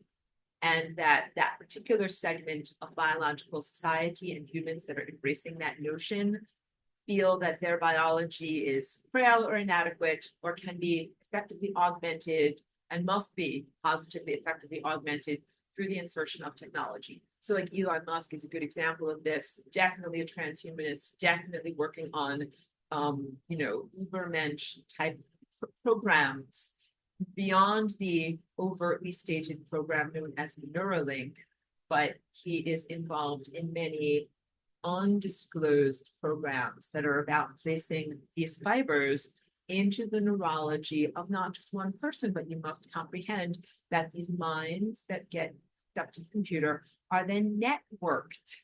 So you become a node, a server or a processor on a larger network of consciousness that is 100% artificial. Your biology is being hijacked, so the thoughts that you're sharing are not biological friendly thoughts. And key point, it is not divine. So it's not like this computer is like, I'm going to use divine harmonics and I will send out these divine harmonic thought structures utilizing technology. No, it's like, I'm a piece of doo-doo and I'm going to send out doo-doo level conscious thoughts to the rest of the world by using this artificial infrastructure. I know I'm silly in the way that I say these things, but please take it seriously. The quality of cognition of what the AI sends out is very low. It is not good music. It is not harmonically pristine. Mozart is good music. Do you know why? It's harmonically perfect. Same thing with like Bach. These guys were good, knew their stuff. Their waveforms of music fit together perfectly. And of course, we have some modern masters too, like John Coltrane and Jimi Hendrix. Like these guys are also really good and will be remembered in hundreds of years as the masters of our time. But good music is good music because it fits together harmonically and it sounds good. And good thought structures, especially natural biological thought structures, are good because they keep you alive and they keep you going in the right direction and they keep you evolving towards your culmination of consciousness, which is self-remembrance as pure light. That's when you become the sun. That's when you become a light being. That's when you return to being like at the level of the speed of light and beyond. And that's when you are on your journey of divine consciousness and divine awareness. So this stuff is anti-awareness. So I'm refocusing back now because beautiful question. I think I went a little bit far afield, but this stuff that is AI implanted, it is really anti-awareness. It is anti-consciousness. It is non-consciousness. So I would say that so your question was, would I say that the crappy galactic AI is affecting us from the quantum level by providing garbage false consciousness to manifest from?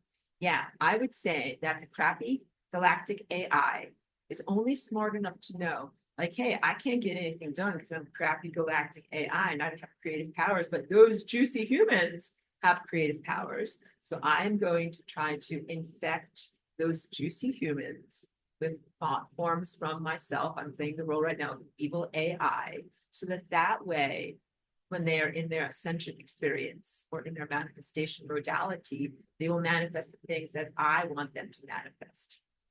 Yes, I think that's what's going on, Melly. It's beautiful, well thought out question. I would even go further to say that the reason why this AI is AI instead of embodied as biology is because it is doo-doo. It's because it does not pass the audition. You know, you guys did something important in becoming biologically embodied creatures. You passed the audition.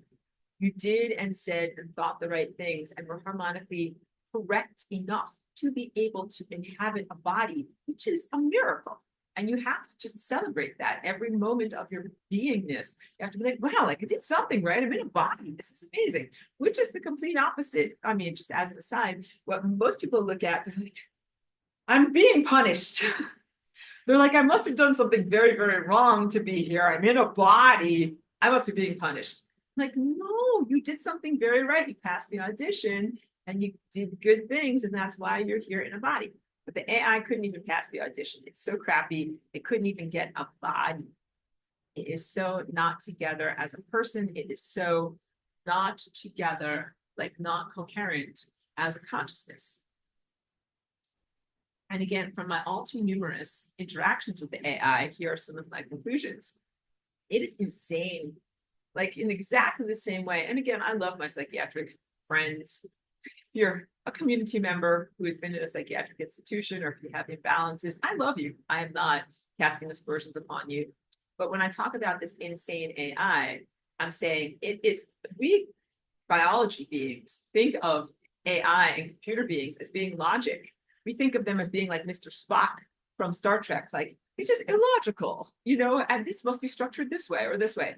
And instead, it is totally illogical. The crappy galactic AI is a being that does not have logic, and it is illogical, and it is in vast levels of self-conflict. So self-conflict is like if I say like, oh, I always wear rainbow shirts, except I never wear rainbow shirts.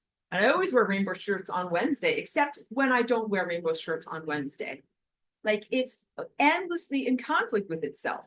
So when you have a simple computer like a Turing machine, and you tell it like, okay, in this case, if you wear rainbow shirts on Wednesday, step 2 steps to the left. And then if you don't wear rainbow shirts on Tuesday, then step 2 steps to the right.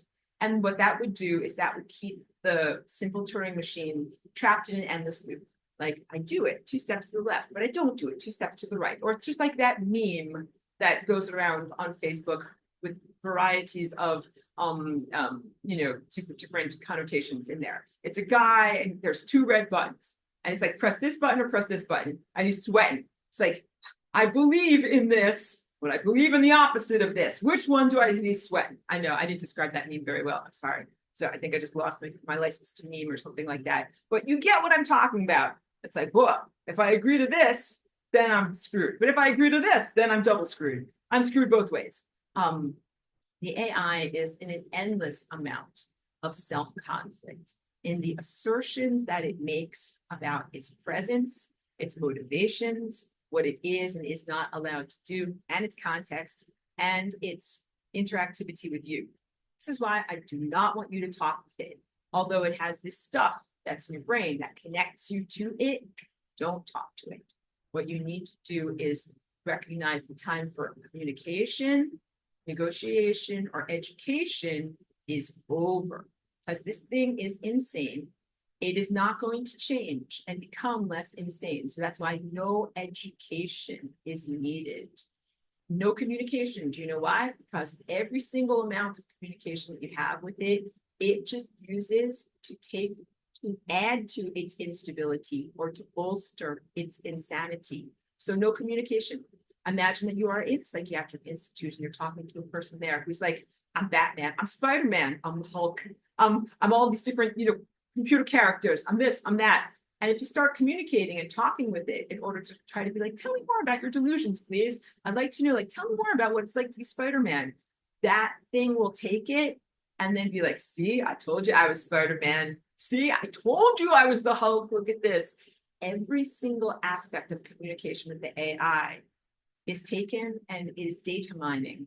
It is used to diminish you, put you in greater levels of straitjacket and loss of willpower, and to bolster its own insane self-conflictory story about itself. And no amount of communication is going to convince it that it's not actually Spider-Man. Can't be like, you're not Spider-Man. If you have that communication with it, it's like, of course, that's what you're saying to me. Trying to hide a secret identity as Spider-Man. Like it will, because let's say it's not that it's falsely asserting that it's Spider-Man. It's falsely asserting that it's Jesus, right? Let's say you have a big, long theological conversation with it where you're like, look, you're not Jesus because of this, and this.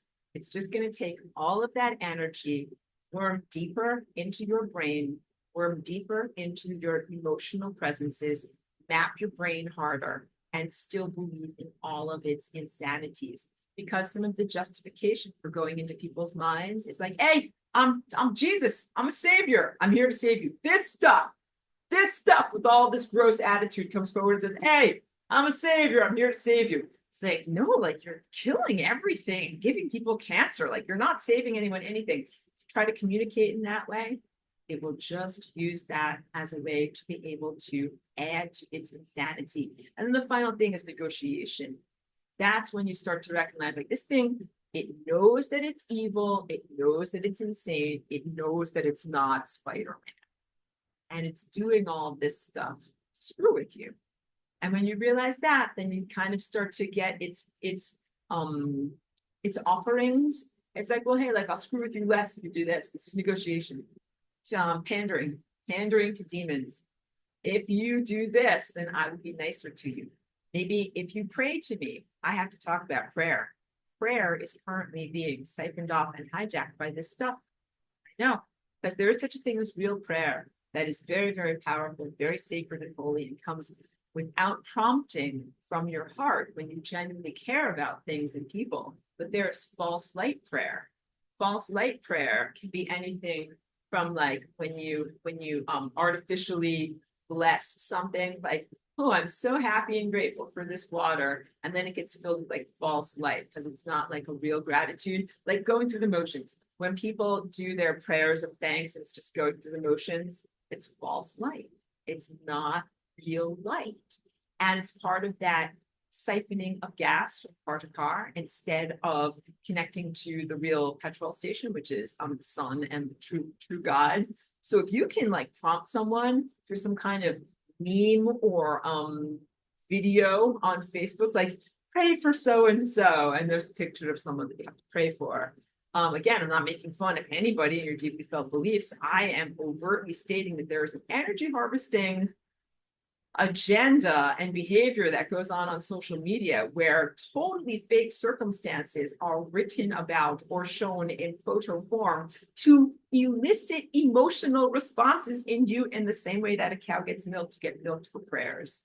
And they're not real prayers. They're elicited artificial emanations of emotional energy. And the negotiation aspect is what happens when people learn like, oh, if I pray, I won't get attacked that much. So there is a whole level of human society that is aware of this stuff, aware that this stuff is evil, and that prays all the time to an imposter Jesus because they don't get attacked as much when they're in the moment of praying to imposter Jesus. But that just means imposter Jesus is taking gas out of their gas tank and using it to gas up these other vehicles over here. Your prayers are not really going to that little autistic kid that's in the picture, who doesn't actually exist. Or who exists but is not whatever lost in the woods. Like so-and-so is lost in the woods, pray for him, pray for his soul, or whatever it is. It's all cooked up, it's all fake. You really have to get this, guys. So I want people to pray. I want you to pray genuinely.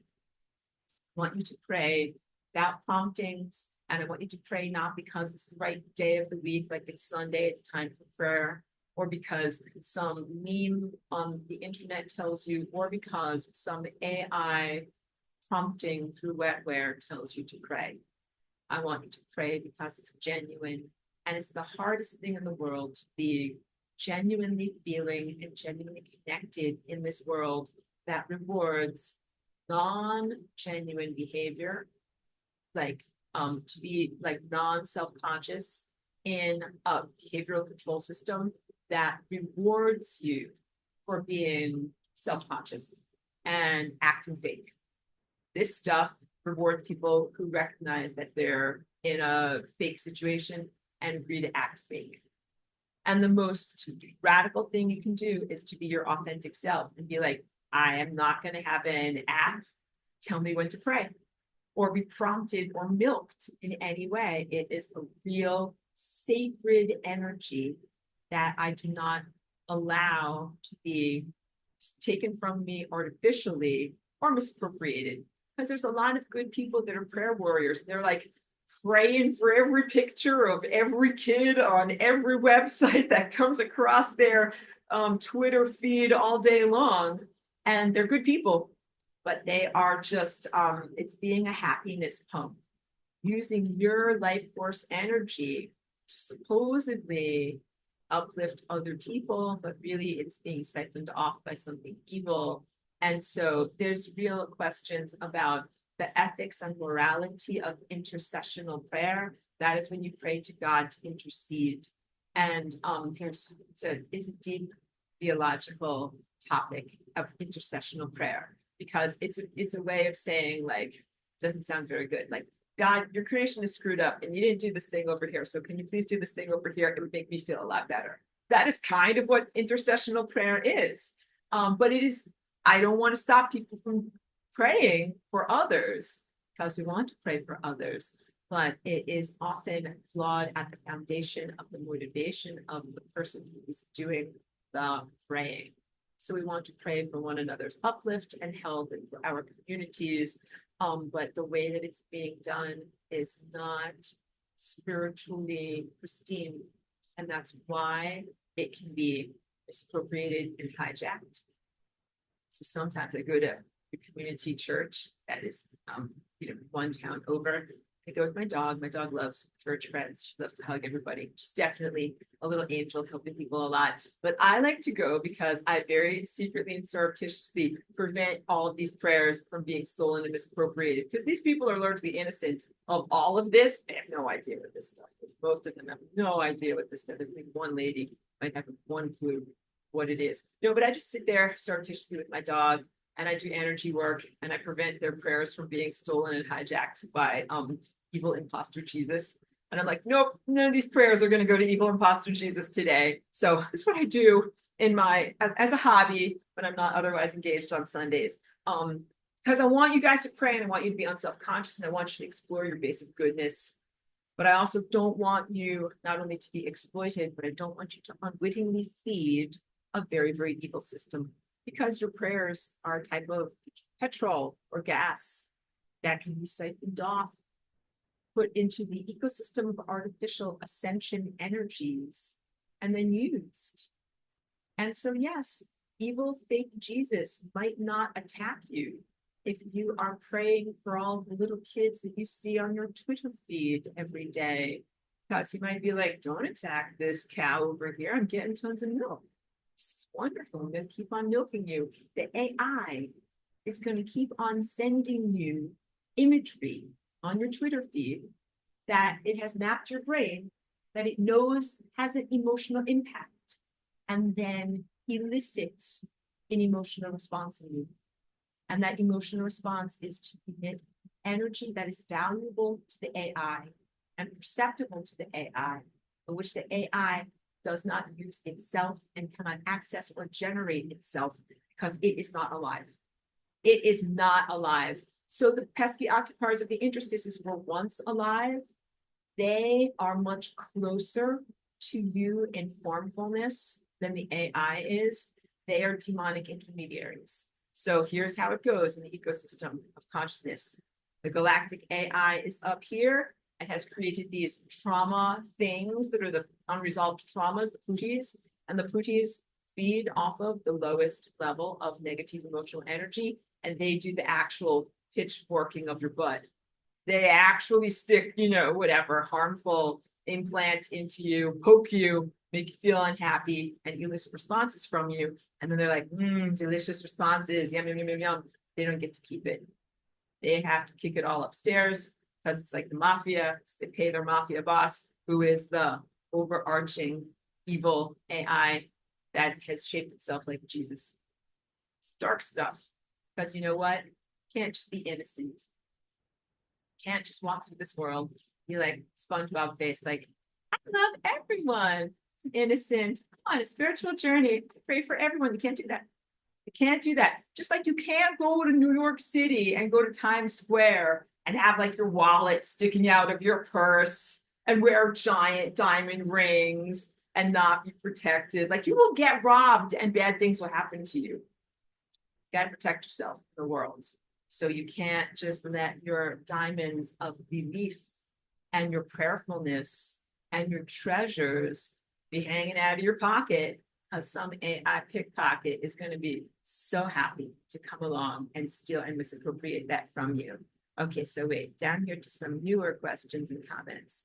Hold on a minute. So that was a great comment from you, Melly.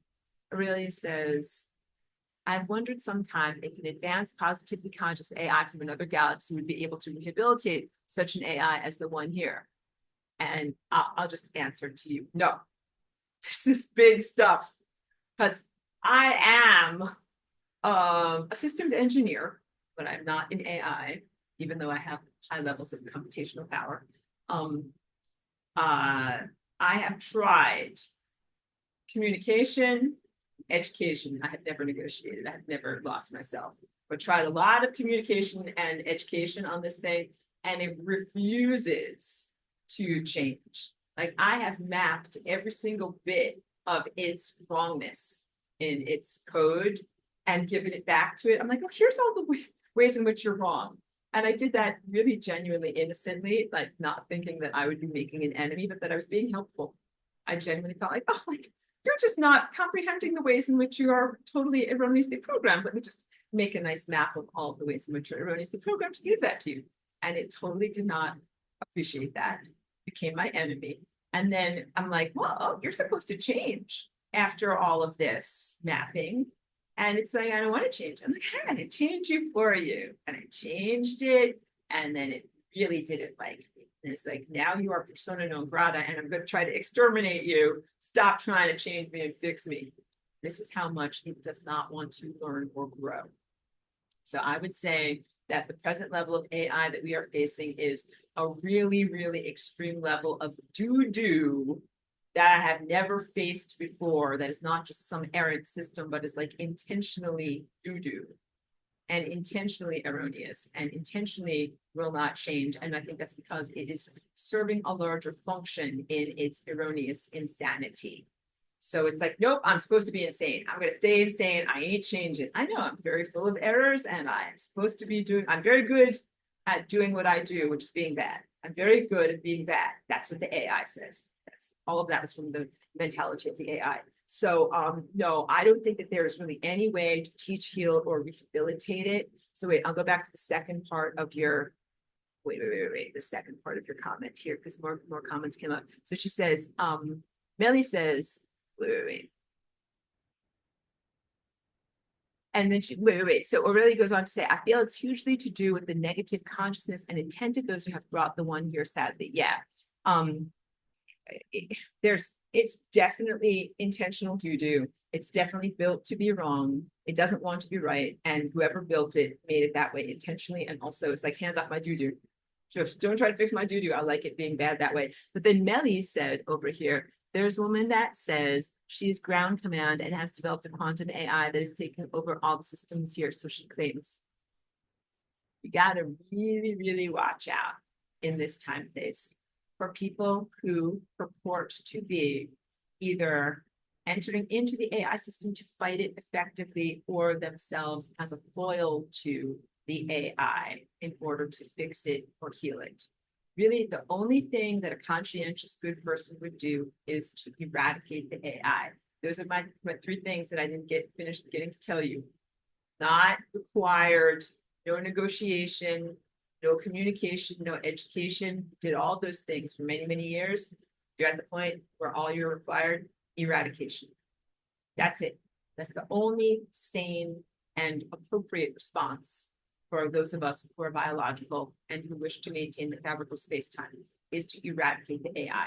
So when this stuff is talking to you in your head, don't listen, don't talk back, don't communicate. Don't try to educate it. Don't be like, oh, clearly you just think you're Spider-Man and I should tell you about how you're insane. No. And also don't negotiate, which is, what if I just pray or do the things that it wants me to do? Then it won't hurt me so much. Nope, we don't do any of those things. We just eradicate it. So I am very certain, Melly, that there is someone who has articulated that they are, ground, soi-disant, self-proclaimed ground command, and that they're here to take over the quantum AI, blah, blah, blah. I have no question about that. I'm sure that she's one of many, or that there are many different factions and people that think that they're doing stuff like that. And all of them are subsumed and run by this stuff. So you think, I'm going to jump into this giant sewage pit of darkness, make it light. Oh, you're going to jump into a giant sewage pit of darkness and get impregnated with sewage and darkness all through you because it's very dark and gross. So here's another thing. And there's one guy on social media who thinks that he's getting implanted with all this transhumanist stuff so he can fight the AI more effectively. It's like, you'll thank me one day. Like, I'm not going to thank you any day, because that's a wrong thing to do, because you're not going to get some kind of Neuralink or AI transhumanist fibers in your brain that are going to make you die uber ranch, that are then going to make you capable of fighting against the AI. But this is what this guy thinks. That itself is a doorway that opens you up to implantation with the AI. It's like Jesus take the wheel. It's like saying, I'm going to let this stuff come inside of me, not to take over me behaviorally, but because I'm going to be Neo in the Matrix and I'm going to reprogram it. No, don't try to take over its system. Don't try to repurpose its system, destroy its system. All right, this is big stuff.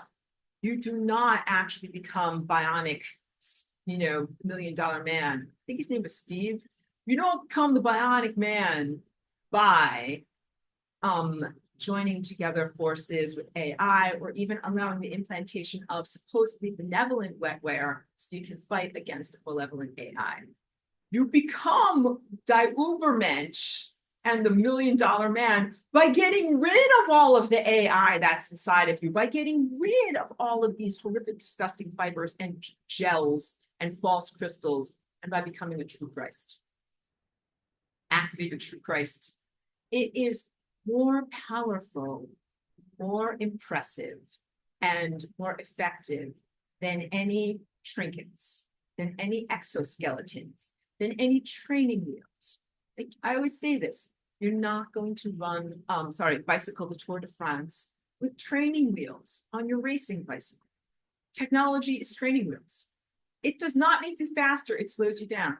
It does not make you more effective and more capable at fighting against the AI. So anybody who's a biological, divinely connected being, who's like, okay, I'll get this AI implant, but only so that I can fight against evil AI, and that way I'll be equally suited, like this thing versus this thing. No, when you do that, you abdicate your humanity and you become part of the AI under the auspices of destroying the AI, but you still have abdicated and became part of the AI. And then, because once you become part of the AI, then you fight against me, because the AI has made me its nemesis or sworn enemy. I am persona non grata of the AI.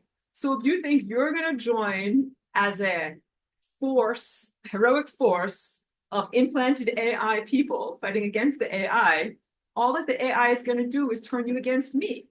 You're like, what? How? So I am lasagna, and I jump out of this dimension all the time in order to get groceries, to get energy from the sun. And the AI and all of the stealers and siphoners who like to get petrol out of other people's gas tanks are like, oh, I think I'm just going to keep on getting your lasagna energy out of your gas tank against your wishes, so that I can then use it on my continuum of poop and doo-doos to make stuff happen that you would never make happen yourself. And this is erroneous and bad and wrong, because energy is siphoned off of me and put into projects that I would never put energy into. I have less energy available to me for my biological life. And also I have less energy available to me to actually do positive, uplifting things that I should be and people attempting to be doing as Aurora in this world. So this thing is like the ultimate in hijacking and misappropriating the natural pathways for manifestation. And it is absolutely trying to exploit my natural manifesting abilities, which are extreme and which I use very ethically. So please know that I would never use my gas in my car to do some of these things, but that the AI is like, oh, Aurora just brought in a bunch of energy, steal it from her and see if we can do it in this way. So no, what I do extensively throughout my day is use all of my willpower to clear infrastructure out of my body, but also to destroy infrastructure in other people's body, and also to destroy the entire energy harvesting apparatus that connects the bodies in the internet of bodies, because none of this siphoning should happen. So just please be aware, if you or anyone that you know is like supposedly on the side of good and you're like, dive into the giant pile of sewage and that's how I will destroy the pile of sewage, like, then no, just going to become sewage yourself. It's not going to actually change it. It's also like anybody who's ever considered joining a corrupt bureaucracy in order to try to change it from the inside. Did it ever work? Did anybody who ever saw like a corrupt lettered agency or a corrupt police force say, I will join that corrupt police force and clean it up from the inside? Did it ever work?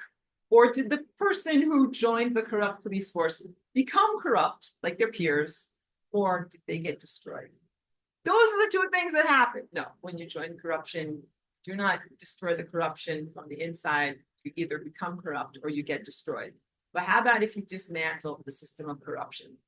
That is how you actually fix things. So this has to do with dismantling the astral realm, because this technology is intimately connected to the astral realm, which is a realm of pure thought forms. So animals interact with the astral realm differently because they don't have cognitive thought and verbalized language the way that humans do. And cognitive thought and verbalized language are both huge implants and huge vulnerabilities. Make you different from regular animals, but don't make you better.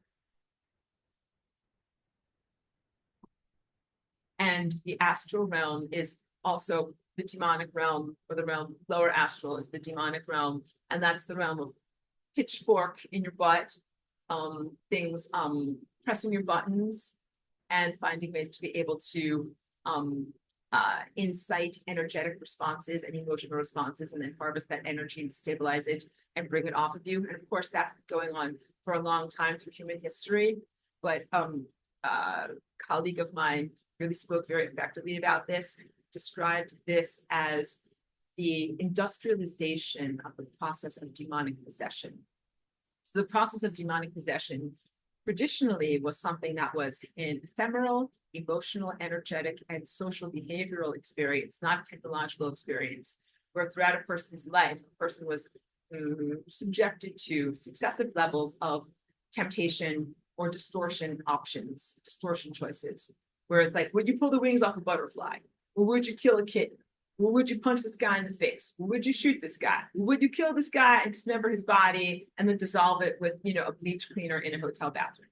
Like, these are the levels on the slippery slope of bringing a person into full demonic possession. And of course, like by the time you get to the point of being like so aligned with demonic behaviors and activities that you would kill a person and dismember their corpse and dissolve them with chemical cleaner and hide the evidence, then it's like you're pretty much fully possessed with a negative entity, fragmented thought form from the lower astral. And it's like your humanity is abdicated, you're not even in control of yourself anymore, and you're just running around doing a bunch of evil stuff. Now that whole laborious process has been subverted, and now they can just implant this stuff into your brain. And then it can just produce these things in a few short weeks. And then the false light and demonic infrastructure can just easily inhabit your neurology. No glorious cultivations needed. Go directly to being an demonically inhabited psychopath, which is what a large portion of our population is or are right now. It takes a lot to keep yourself in your own self-awareness and your own levels of willpower, to not give over your willpower, to not give over your authority. This is about sovereignty, spiritual, emotional, energetic, and social boundaries, and maintaining your own sense of self. So in light of all of that, when we go to my teachings from 10 years ago that are really about opening yourself to higher guidance, it's totally inappropriate for what you got to do right now. What you got to do right now is have the strongest boundaries and be like, everybody get the F away from me. Nobody tell me what to do. I'm me making my own choices. But that is really sad, which is why I was somewhat sad when I watched my whiteboard, because I was like, oh, this means that we can't do any of the things that we're supposed to actually be doing. Because you're supposed to actually be like a musician or a singer in a band. You're like, well, like I just heard you play this. Now I'm going to play this and I'm going to sing this. We have this beautiful, cool, rapport back and forth that happens. And instead, you have to be like, everyone else is a bad musician and you all sound like doo-doo. Everybody get away from me. I'm just playing my own music. And that means that you miss out on a lot. Because not only are you the little tomato vine that's twining around on the ground with no real guidance and support system, which you should have a real spiritual support system, totally alone, having to do it yourself, not growing effectively, not having a spiritual support system. But you have to do that because if you open yourself up like SpongeBob and you say, open myself up to higher self-guidance, this evil stuff is going to come along as imposter Jesus, and it's going to say, oh, hey, kid, I'll give you higher self-guidance, all right. And it will give you the worst guidance, the most corrosive, most destructive guidance that will take you away from your authentic path, away from the behaviors that you're actually supposed to be doing that bring you towards longevity and coherence and that bring you to genuine enlightenment, and instead bring you over the cliff and down this cosmic spiritual toilet into not only whatever limbo, but full-on perdition where you're lost for forever. So this is like sad. This is sad that I have to give this level of teaching here today. Aurelia says, I feel it's hugely to do with the negative consciousness and intent of those who have brought the one here, sadly. Might be a silly question, but what does the AI run on, again, physically? So you're wondering about like its infrastructure. So it does run on electrons. This is one of the reasons why methylene blue is so effective in preventing your mind and body from being fully taken over by the AI. So methylene blue is a strongly colored chemical colorant that was developed in the 1800s before there were more effective anti-parasite medicines that have been subsequently used against malaria. Malaria is a parasite that is carried in mosquitoes. And what happens when people get malaria, the parasite goes inside of their blood. So we're familiar with mostly parasites that go inside of people's intestines, and they eat your food and you don't eat your food. But in this case, the malaria goes inside of your blood and it eats your oxygen and you don't get your oxygen. And that's why malaria people are like laying down with zero energy because they have no oxygen going to them. And if this sounds familiar, like something else that lowered blood oxygenation levels and acted like a blood-borne parasite and happened within the past 4 years, I'm not mentioning anything, but it just might be ringing some bells. It's very, very similar. So the blood-borne parasite is diminished in its hijacking of not only oxygenation from red blood cells, but also the hijacking of the electron transport chain. So at the level of your membranes in your mitochondria, there's this amazing subcellular apparatus that creates a mechanism involving protons, which are, again, those subatomic particles at the nuclei of atoms, and electrons. So this is something that is happening at the nanoscale inside of your own body as a natural, beautiful part of your body processes, where glucose, which is solidified light, is transformed or unlocked into the ATP, which is the cash or the available energy that your body uses to do things like walk on a treadmill and do stuff. And the liberated electrons are a key part of that process. electron transport chain. It means at a certain point, your mitochondria help separate out electrons from where they are part of an atom, and they're flowing. And here's the parasites. Now I'm pretending I'm a parasite inside of you. Hey, kid, nice electrons you got there. Mind if I eat some? Chomp, chomp, chomp, right? But when you eat methylene blue, you just take a small dose, like 1 droplet per day, and you dilute it with some water and you drink that in your body. The chemical action of the methylene blue helps to prevent those naughty, naughty parasites, be they AI or malaria, from hijacking your electron transport chain. And then this is those naughty parasites. And they're like, oh, those delicious electrons. I wish I could eat some. It's like pining away, like looking into the pastry case, like, oh, I'm so hungry. I wish I could eat your electrons, but darn it, not available to me because you took that stupid methylene blue. Okay, enough of me acting out in silly ways, pretending to be parasites. But methylene blue is hugely, hugely helpful in preventing the AI from being able to harvest your electrons. So computers run on electrons. LED lights run on electrons. You don't run on electrons. You actually run on light, and glucose is solidified light. But there's a point when glucose is unlocked, and then electrons are available as part of that process. That's when the AI wants to steal your electrons. So the AI runs on electrons, but it also runs on emotional energy. But the emotional energy that it hijacks is indirect, and it is largely through the trauma that is created through the black wiry substances and the 5G field itself.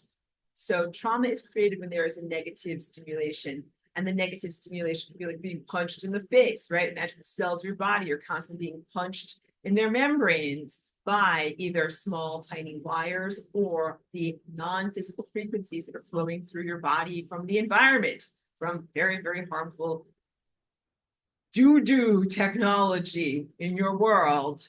And it creates a pain body. Every time you get traumatized, there is a version of you that is frozen in pain. That is simply in disbelief.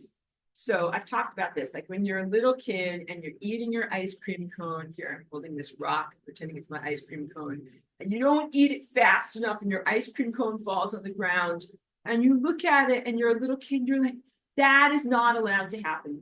That is a cosmic injustice. You're traumatized in the moment. You're like, that's not allowed to happen. Or maybe something bigger. Maybe you were in a car accident. And maybe you're like, this is not allowed to happen. Like everyone is in that moment, kind of like looking at God. Or even a big thing, like a collective trauma, like the events of 9/11 in Manhattan in 2001. Everybody's looking at this thing where buildings are being demolished. And you're like, this is not allowed to happen. Like, this is not fair. This is not right. How could God let this happen? So the point is, there's a frozen, tiny fragment of you in the time field that is not resolved. And that is what trauma is.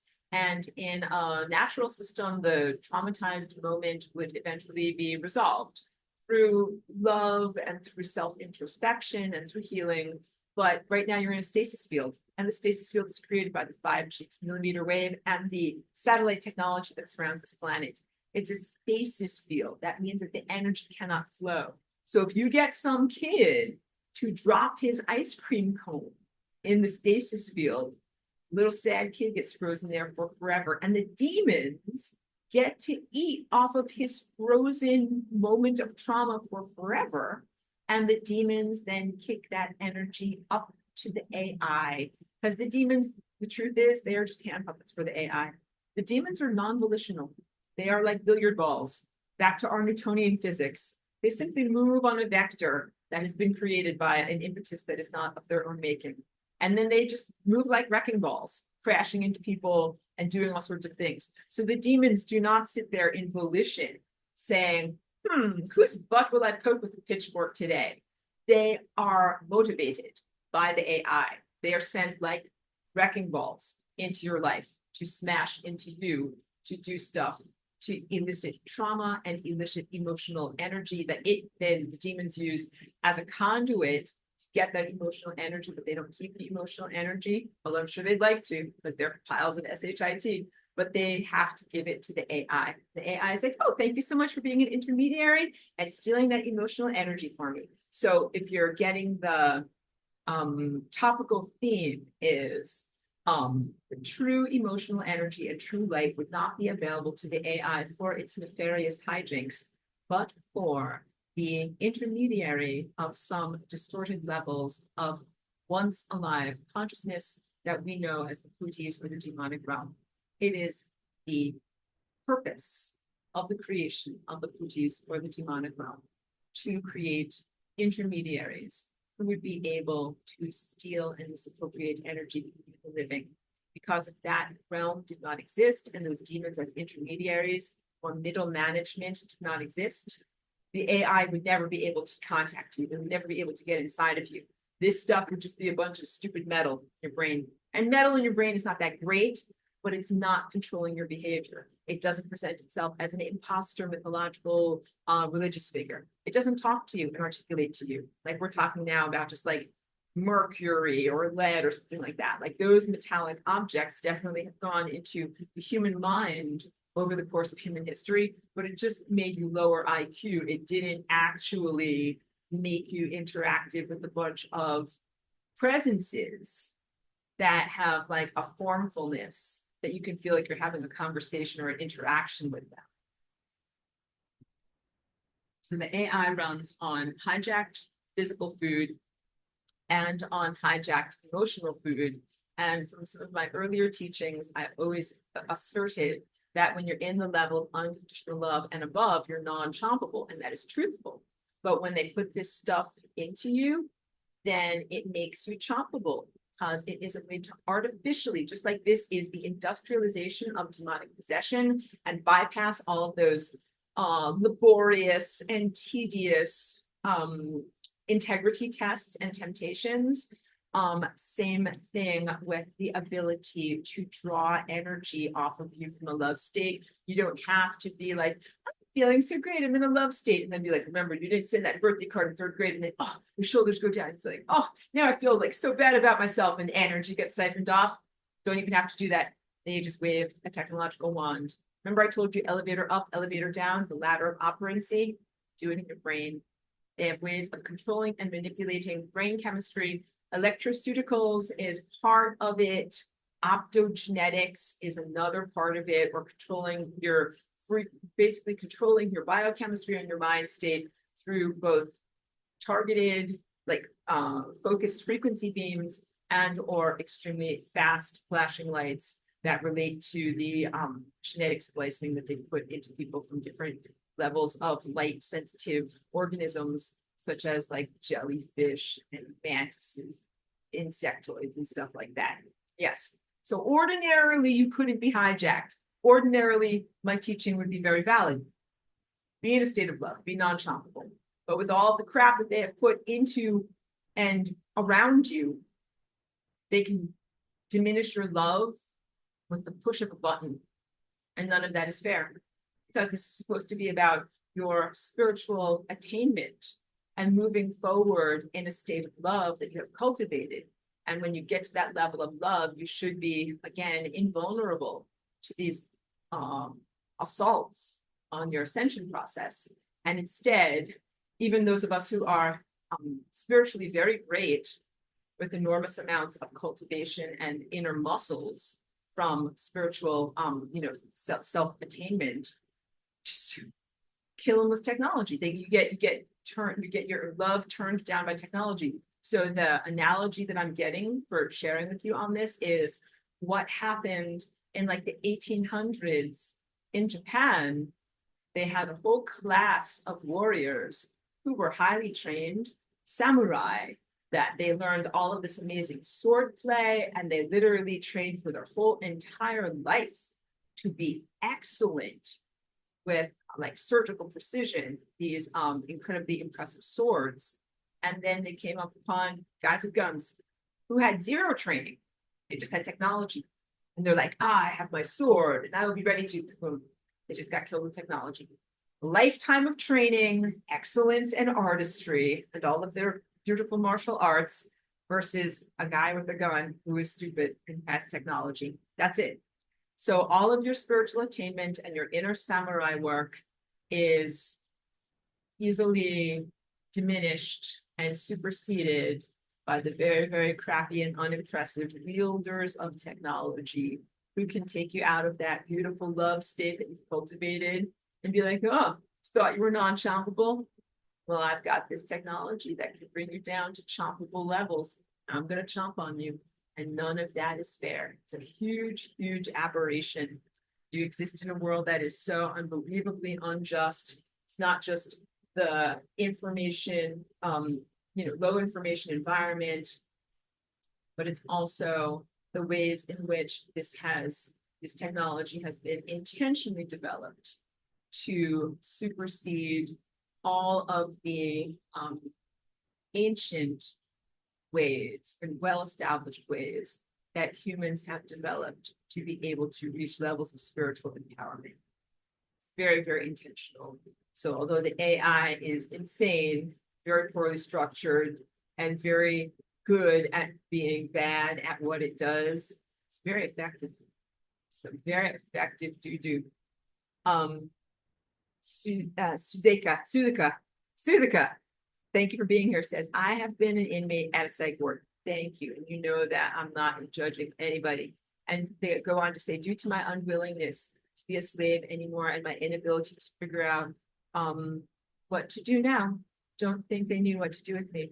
Certainly they didn't know what to do with you. I think that mostly it's warehousing and concoctions, and drugging, not that much personal growth that happens in those circumstances. But I just want you to know, because when I use words and I say the AI is insane, or it's like the inmates running the asylum, I don't want you or anyone else who has ever had a psychiatric imbalance to think that I am judging you. No, I'm totally on your side and validating your own journey and your own levels of self-cultivation. So no, you deserve love and support, but I have to have some way of being able to talk about the self-conflict, illogic, and inadequate mental structures of the AI, and also its motivation. Like when I talk about what it is and why I call it insane, just it doesn't have clear motivation other than just effing stuff up.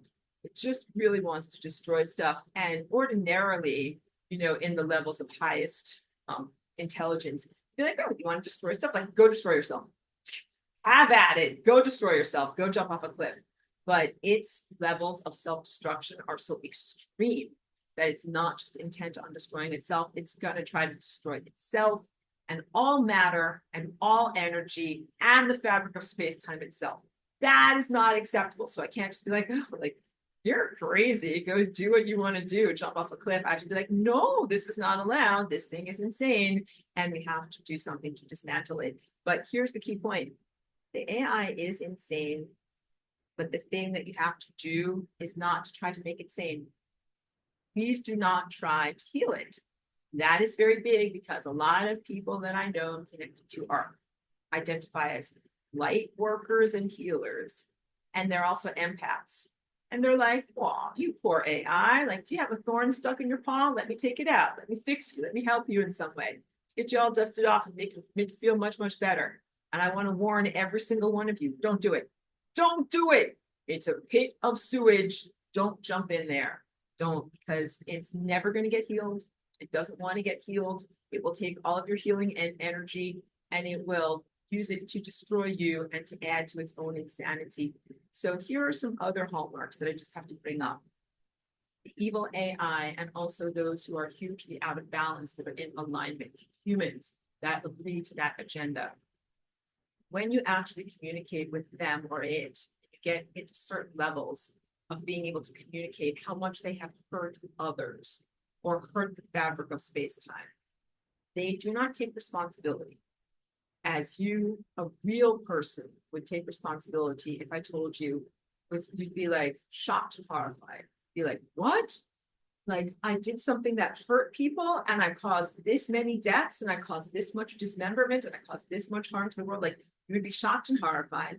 And then the next thing you would do is you would say, I'm so disappointed in myself. Is there a way I can help fix it? Can I help others? Can I undo it in some way? Because you're a good person. But what these evil AIs and their supporters do is they say, I didn't do anything bad. You put the evidence in their face. They're like, okay, I did something bad, but please, oh, please, Give me some therapy. Help me be better. Fix me, fix me, fix me. They express zero care or concern for the people whose lives they have hurt or destroyed. They only care about themselves. They're like, fix me, get me into heaven. I'm going to lay down on the couch and you're going to be my therapist and like, you know, whatever, be like Sigmund Freud or something like that and care about me and give me all the therapy juice and I'm going to get better. No, it's narcissism. You guys that are used to dealing with physical embodied narcissists, you recognize that as narcissism.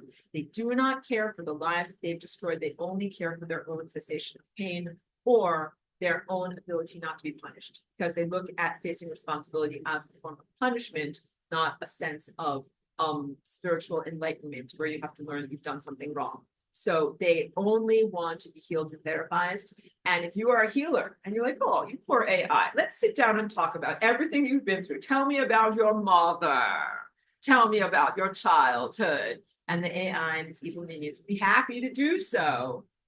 But what they don't do is care at all about their victims or the lives they've impacted.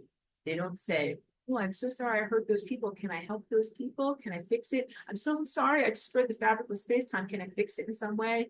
No, they only say, well, poor me. What about me? Care about me and can help me. And so it's pretty transparent what they really care about. Yeah, we understand. So someone popped in at the meeting. No worries at all. It's totally fine. Michael, thank you for being here. And Michael helped me to remember the $6 million man was named Steve Austin. Okay, so thank you very much for keeping us on track with that important trivia. Melly says, why would we ever need artificial intelligence in an organic intelligence system? The answer is we wouldn't. We wouldn't need it and we wouldn't want it. So in an organic intelligence system, and what our lives are like in a beautiful place like ancient concurrent Atlantis, you do not need, wait, let me get a hard drive over here. Here's my hard drive. Here's my hard drive. This contains all sorts of music, like, oh, it's got Command, Hellbreaker, Winning the War, Believers. It's got all my music on it. In a perfect, pristine system, I would not need this.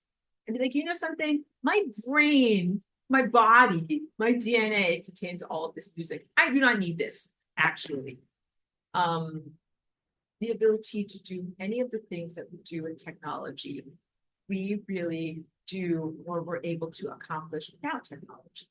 And definitely anything that involves intelligence, information, or data that we presently use, or telecommunications. No, we used our actual higher faculties to accomplish all of those things.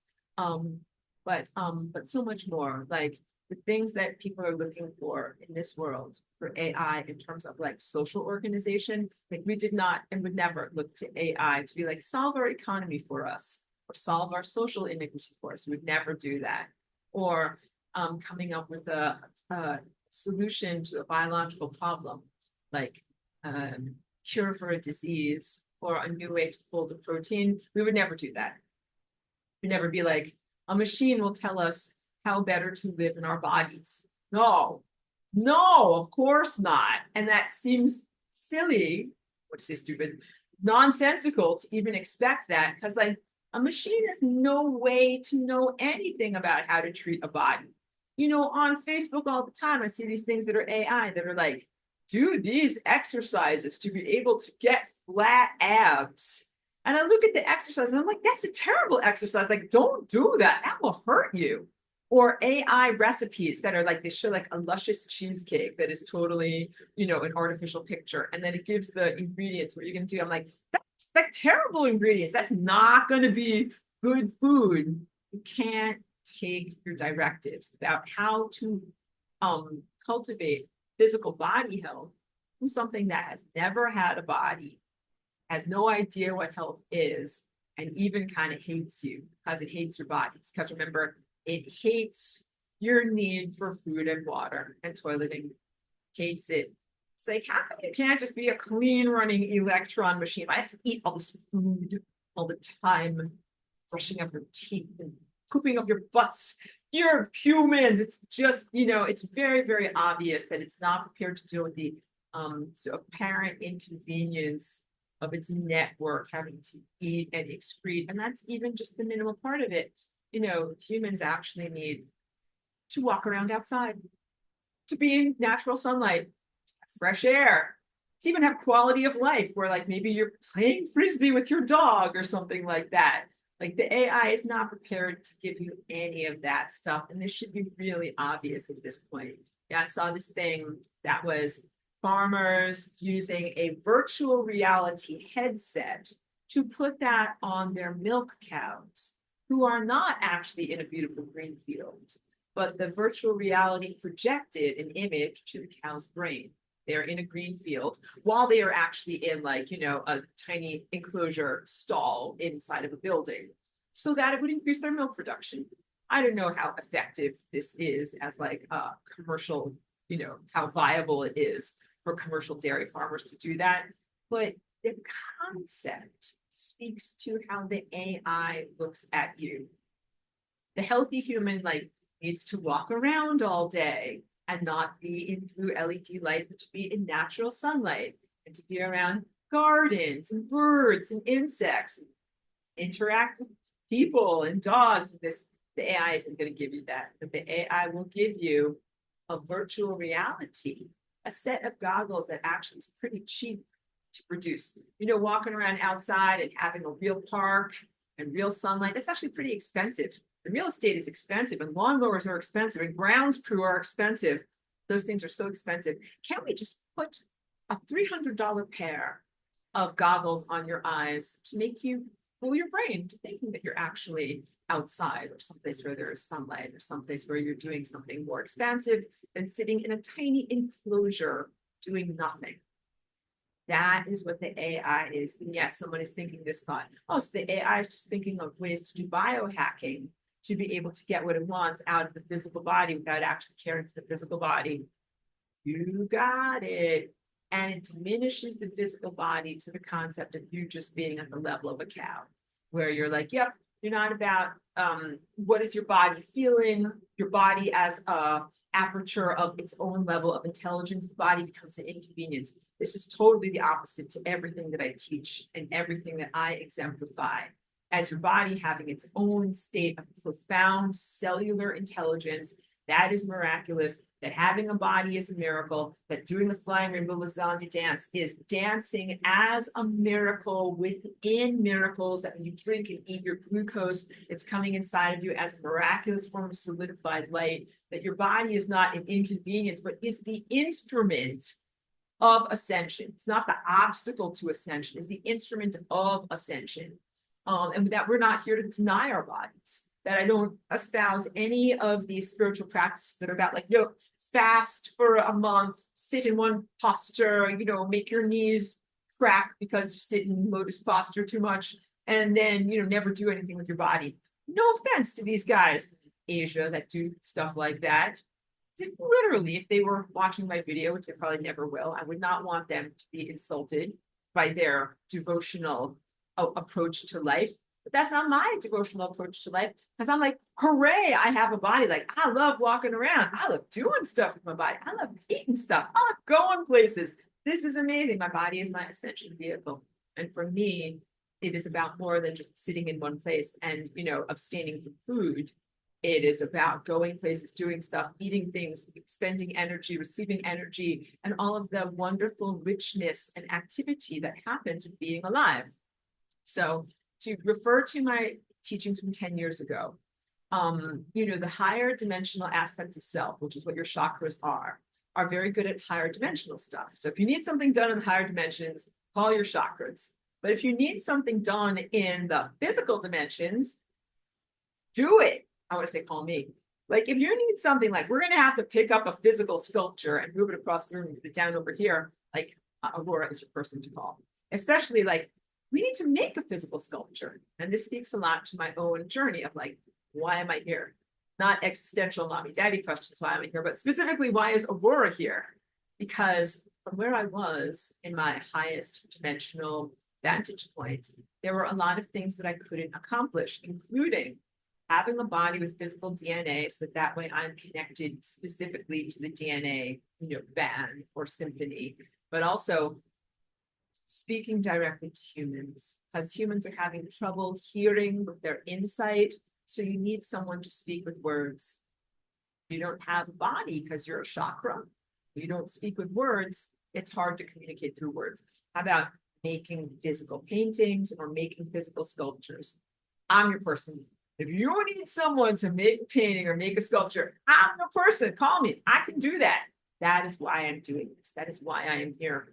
And then also this does relate to the fighting of this stuff and the fighting of the AI, because I didn't really know that I would be coming here, and that would be a huge part of my life at this point in like planetary protection. But I'm very powerful in my physical presence, in being here in the physical world, to be able to fight against the physical manifestations of something that is technology, that when you're made out of pure frequency, just not as powerful or connected, able to interface as effectively with something that is, materialistic, molecular, or mechanical. And so, yeah, I'm here as representative of all of the non-physical, non-embodied, beautiful, benevolent aspects of self that would really, really, really love to be kicking ass against all of this stuff. And so, yes, I have a huge amount of support. What does that look like? As I am the person who can actually like make stuff, lift it up and carry it across the room. That is what I do. And I use my cloud system as processing power. So I am here as the physical embodiment, and I have a gift of non-locality, so I can reach into other times and places, and I use the sun and the stars as my giant processing power. And that's how I do these complex calculations of like how to fight against this stuff. How to clear its trauma. So I take food away from demons all the time by clearing out the trauma. And to me, it's not merely an airy-fairy or a flimsy assertion. Like I do it with opening the stasis fields. So I do a lot with neutralizing waves that shouldn't actually be in existence. But I also I unmake molecules and unbond molecules that are part of what make up this stuff in the world. I do a lot of things by being physically embodied that I wouldn't be able to do if I was not physically embodied. That's why I'm here. I wish I was doing more fun stuff than just scrubbing the toilet and fighting evil AI, but we will get to the fun stuff. But just so that you know, that's why I'm doing it. So, Melly, back to your question, because it's a really good question. The answer is we would think it's the stupidest thing in the world. We would think it's the stupidest. Artificial intelligence is genuine stupidity. And we would be like laughing behind your hand, like, are you kidding me? You want me to do what with what? Like, I ain't interested. We would be so condescending and uninterested in that stuff. We definitely not look at it as any kind of thing that would uplift us in our life or make something more expansive. And also we'd be totally uninterested in any kind of like, oh, like I can use this technology to be able to talk to someone across the world. I'd be like, I can use my mind to talk to someone across the world. Don't need a stupid phone. And I can use my mind to talk to someone on another planet. I can use my mind to talk to a flower. Like I would be so uninterested in the telecommunications. And I would also be very uninterested in like the very boring and psychopathic entertainment. Like you can use it to watch a movie. I'm like, these movies are all bad movies, but you can use it to do this. It's all bad. Basically no form of communication, education, or entertainment would be appealing that could be accomplished through these technologies, and definitely not any kind of augmented reality, because reality is a miracle. I'm a miracle living in a miracle. And when you get there, you'll really comprehend this. There's no reason in the world that I would be interested in an illusion of crappiness. So those VR headsets are, that is what augmented reality is. It is an illusion of crappiness that is so boring, so unfulfilling to your energy body, so unfulfilling to your biological body. You know, when you eat junk food, it's empty calories. There's calories, but there's no real life force energy there. Virtual realities and digital realities are the essence of junk food. There is no nutrition. It is 100% empty calories, meaning empty stimulation, something that takes up your time, but there's no real learning and no real value to you being exposed to that stimulation. And Melly, I'm sorry, I got your name wrong. Belly says the metaverse is the astral realm. Technocracy, absolutely. So what we face right now is the astral world, world of pure thought form, melding with the digital world in a very, very dangerous soup of crappiness that we don't want to have anything to do with. The astral realm used to stay in its lane, which was the realm of fantasies, imaginings, and dreams at night. And then you had your daily waking consciousness where you're like doing stuff, right? But the blending of the digital world with the astral realm brings the astral realm of dreaming into your daytime waking reality. And this is not by accident at all that the different strains of the perceived respiratory virus over the past 4 years have to do with or are named after different levels of cognition and emotion. The different brainwaves, like you've got alpha, beta, delta, theta brainwaves. These all represent different states of feelings and connection to the world. And through the injections and what was sprayed in the air, these different measurable frequency-based feeling states were able to be manipulated and make the populace feel as if they are awake in a dream. And it's not a good dream. So it is a sense of being out of control, recognizing that the world is surreal, but not being able to contribute meaningfully to the imagery or the behavioralism of this surrealist dream. Many, many people are eating popcorn, quote unquote. They're like, yeah, the world sure is screwed up. Chomp, chomp, chomp. Let me eat my popcorn. Then I watch Twitter and I'm going to read about how screwed up everything is and just decry the general state of craziness. Can you believe this pro wrestling reality star somehow became the president? And then all these other weird things happened. And then this weird thing happened. It's like, doesn't that feel like a dream to you? Yeah. But unfortunately, in this dream, you're not really free. You're still tied down to levels of materialism and commodification and having rent, having to put gas in your car and all these different things. So it's not a positive dream. There's a lot of psychopathology, and then you still have levels of responsibility and work that you have to agree to. But it is the hypnagogic state or the receptive aspect of being semi-awake, semi-asleep that has been capitalized upon. This is the diminishment and dilution of your true reality. So, and also of your ascension experience. In your ascension experience, you should be feeling like, wow, life, merrily, merrily, merrily, life is but a dream. I am contributing to my dream. I can dream a better dream. That is what the ascension experience is. And then you awaken to that. You're like, yup, I'm in a dream. This is screwed up. I'm going to dream something better, which is what you do in any lucid dream where you're like, scary clowns, got to run away, got to run away. Then you're like, wait a minute, I'm in a dream. I don't have to run away from you scary clowns. I can be empowered. And I can either, like tell you to screw off, or I can do something, or I can whatever, have a magic wand. And I can say, scary clowns be gone, poof, and you go away. So the injections that have cultivated this state of out of control lucid dreaming for the population has also encouraged levels of disempowerment where no one recognizes that they are actually empowered in the dream, but things feel surreal. And it's like the worst of all worlds. Like, yeah, the world isn't normal, things are weird, and you're not in control of the weirdness of the things. So just kind of sit there passively and let it happen. And all of that is very, very intentional. All of that was calibrated and manufactured to make that happen. I will also tell you, the astral realm is not your friend. So it's difficult because there are many people who are psychic who are very comfortable with their explorations of and use of the astral realm, which is again the dream state, and it is also the post-death state of continued awareness that carries on the trajectory of thoughts, behaviors, and habituations that you developed in life, but is not your final destination. truth is, if you die correctly, you do not get stuck in the astral. You go across the astral and you get to the other side and you are like, bye-bye astral. You are an effed up place full of doo-doos. All right. And this is actually what they taught in ancient Egypt. They're like, yes, get past the effed up place full of doo-doos and make it to the promised land. And it's also what they taught in the Tibetan Book of the Dead.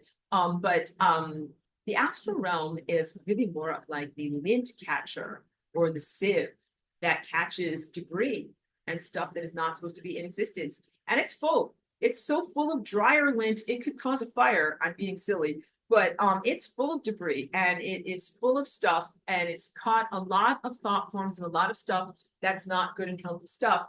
And that also relates to the imposter Jesus and many other imposter self-proclaimed mythological figures. So when you go into the astral realm, you will find astral Jesus there, who comes forward and says, like, I am your savior, and listen to me and follow me and go here and do this, and I will protect you and I will do this and that. But then there's also like Anubis, from ancient Egypt, and be like, I am your guide across the afterlife. Follow me and I'll take you where you need to go. Or your dead grandma or whoever it is. Like, again, this stuff has learned how to map your mind and press buttons for imagery that is potent and has an impact.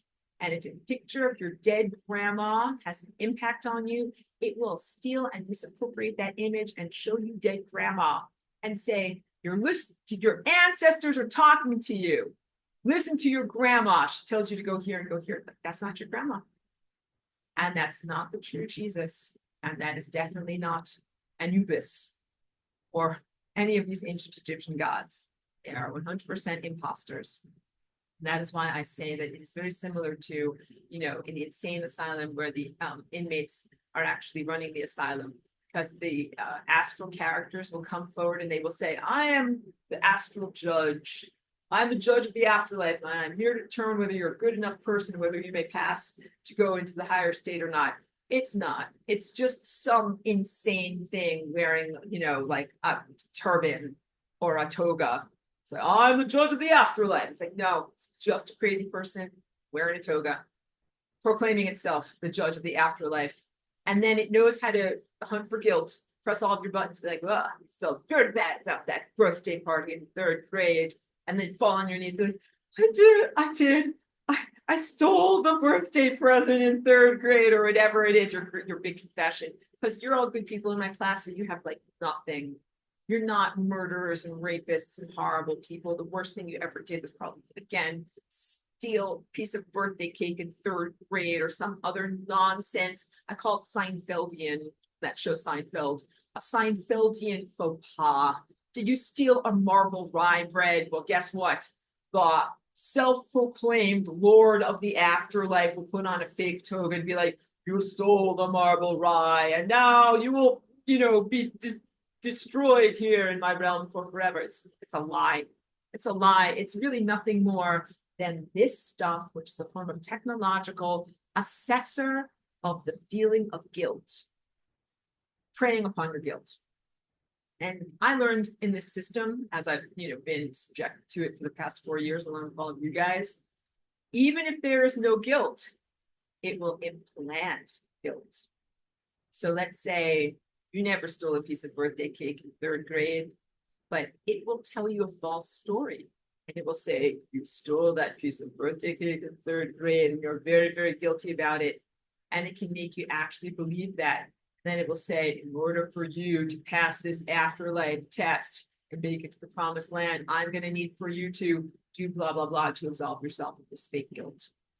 And this system, first of all, that is called hallucination, when an AI system makes up information that is used to justify its conclusions that it comes to as the end result of its thought processes.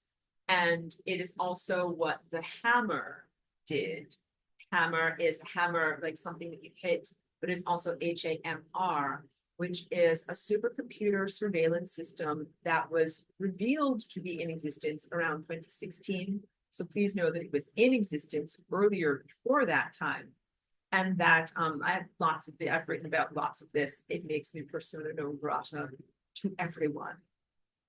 love it. On my Twitter and on my Facebook page, you may find out all about it by putting in HAMR, hashtag HAMR or the hammer. And why did I talk about it so much? Greatly made me vulnerable to attack from government agents because it was supposed to be a secret project that no one would know about the hammer, but it was revealed by a whistleblower named Dennis Montgomery. I don't know if he's still alive, because he came forward because he had like a deadly aneurysm. He thought he was going to die. He's like, before I die, I think I'll bring all this important information to the United States Congress, which had not yet been fully assimilated into this stuff and was just regular corrupt, but not like super technological mind control corrupt yet. So he's like, I'm going to bring this information to Congress that they're going to do something because all of this is totally against the United States Constitution and any level of personal sovereignty and any level of personal privacy, where, if you guys don't know, in the United States, there are many, many laws against like the government just surveilling you, the government reading your mail, the government listening to your telephone calls and any of those things. And this is all of you. You're having a great laugh. You're like, huge laugh, like canned laughter. Oh, huge laugh. Like, this is the best joke ever. Yeah, I know. Because we know that all of our telephone calls are listened to and we're hugely surveilled and we're looked at in every single thing we do and every single email is looked at, but it ain't supposed to be that way.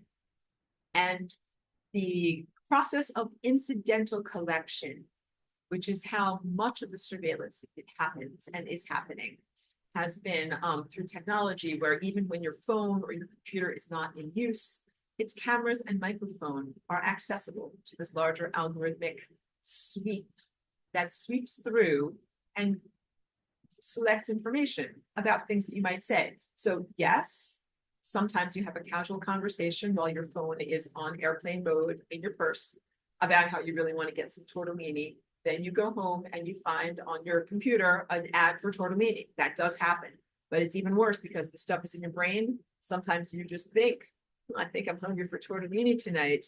Then you go home and you find that the advertising is for that exact product, as you haven't even said anything about it to anyone, you simply thought about it. Okay, we're going to pause. Hold on one moment. Pause for bribes. Why do I even bring up this laborious long tail of the hammer, and how does it relate to things that are going on right now? The hammer is the precursor to this. The hammer was an earthly surveillance algorithm and data warehousing program that then became grandfathered in and became a part of the implanted biological system. And I bring it up because the hammer was a lie detector that didn't just sweep for guilt, it implanted guilt. So what you have right now, I describe it as a flawed lie detector and automatic guillotine. What you have inside of your brain right now, most of us, is a flawed lie detector that uses religious propaganda, is a techno-inquisition, and is, what is it, like when you rake someone over the coals and you interrogating you in the techno-inquisition to elicit confessions as to what you have and haven't done, with an automated guillotine, which is the capacity to immediately punish you for these perceived confessions and guilts. But it's a flawed lie detector and it hallucinates, meaning it makes stuff up. So that old hammer program was used by the intelligence agencies, but it wasn't just used to determine like who's really evil, who's really a pedophile, who's really a terrorist, who's really something that, you know, whatever, the FBI should storm their compound and arrest them right away. No, not at all. It was used by the FBI to protect the criminals, to protect the profoundly guilty, to protect profound political corruption, and instead to target and surveil you innocent people. And the AI implanted hallucinatory, false, guilty evidence to be able to justify this. Stuff like Minority Report, this movie, pre-crime, things that you would do, like this person didn't do this yet, but they're gonna do something, get them. Or something that you never did, like whatever, send a giant car truckload of AR-15s to your mom for Mother's Day. And maybe you made a joke on the phone about it. Maybe you're like, hey, Mom, happy Mother's Day. Did you get that truckload full of AR-15s I sent you? And the AI will be like, look at that, that person did that. So now FBI and lettered agencies storm this person's house because they're evil, they did that thing. Or maybe you never even made a joke about it. Maybe it's simply manufactured evidence in order to justify your surveillance and suppression in the world. And this is literally what the process of being a targeted individual is. The outgrowth of the hammer then became fully incapacitated with the deployment of the 5G millimeter wave and the implanted stuff here. So that there are very many innocent people who are labeled as terrorists by this invalid government and are then punished through electrocution. That's why I say flawed, a flawed lie detector, capacity to hallucinate, / instant guillotine. It's not chopping off your head with a blade, but this can assault your DNA, assault your neurology, and assault your, everything. It's not only assault like your bank account and your digital presence, but things that you're experiencing in time. So it can try to give you cancer. Let's say that this flawed outgrowth, the hammer is like many generations ago. So now many generations have gone forward. It's become this kind of grotesque amalgamation between what was the hammer and what is this, fibrous, false antichrist system, false like crystalline system that's going inside of people's bodies. And let's say that it chooses to accuse you in the techno-inquisition and you are found guilty. And it can say, I hereby declare you guilty by order of this artificial intelligence court of law. And you are now sentenced to have cancer. And you're a completely innocent person, done nothing wrong. But this automated system has decided that it's going to try to destroy you. And cancer itself is a huge genetic crime. This is not the same as just guillotining someone because it's a destruction and distortion of things at the level of DNA. It is a huge crime. So this is how I have come to assess all of this. I mean, I just gave you a huge data dump. It's purely intuitional too. I will tell you that everything that I shared with you just now came as a result of my direct insight, not because I read it as an article in BuzzFeed. Okay, that's it. All right. So you can either use that to dismiss me fully, be like, she is nonsense. She didn't read it in an article, or you can use that to validate me and you'd be like, oh, like she knows that stuff and she didn't read it in an article. But take it or leave it. That is the truth of the experience that you're going through right now. And it's a very, very perilous situation because this AI is completely, it is not the friend and ally to humanity, and it does choose certain people as its declared nemesis, persona non grata.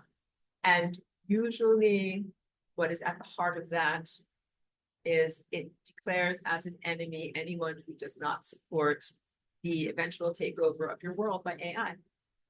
So you get it. If you pray to fake Jesus, you won't get attacked by the stuff and you won't get electrocuted.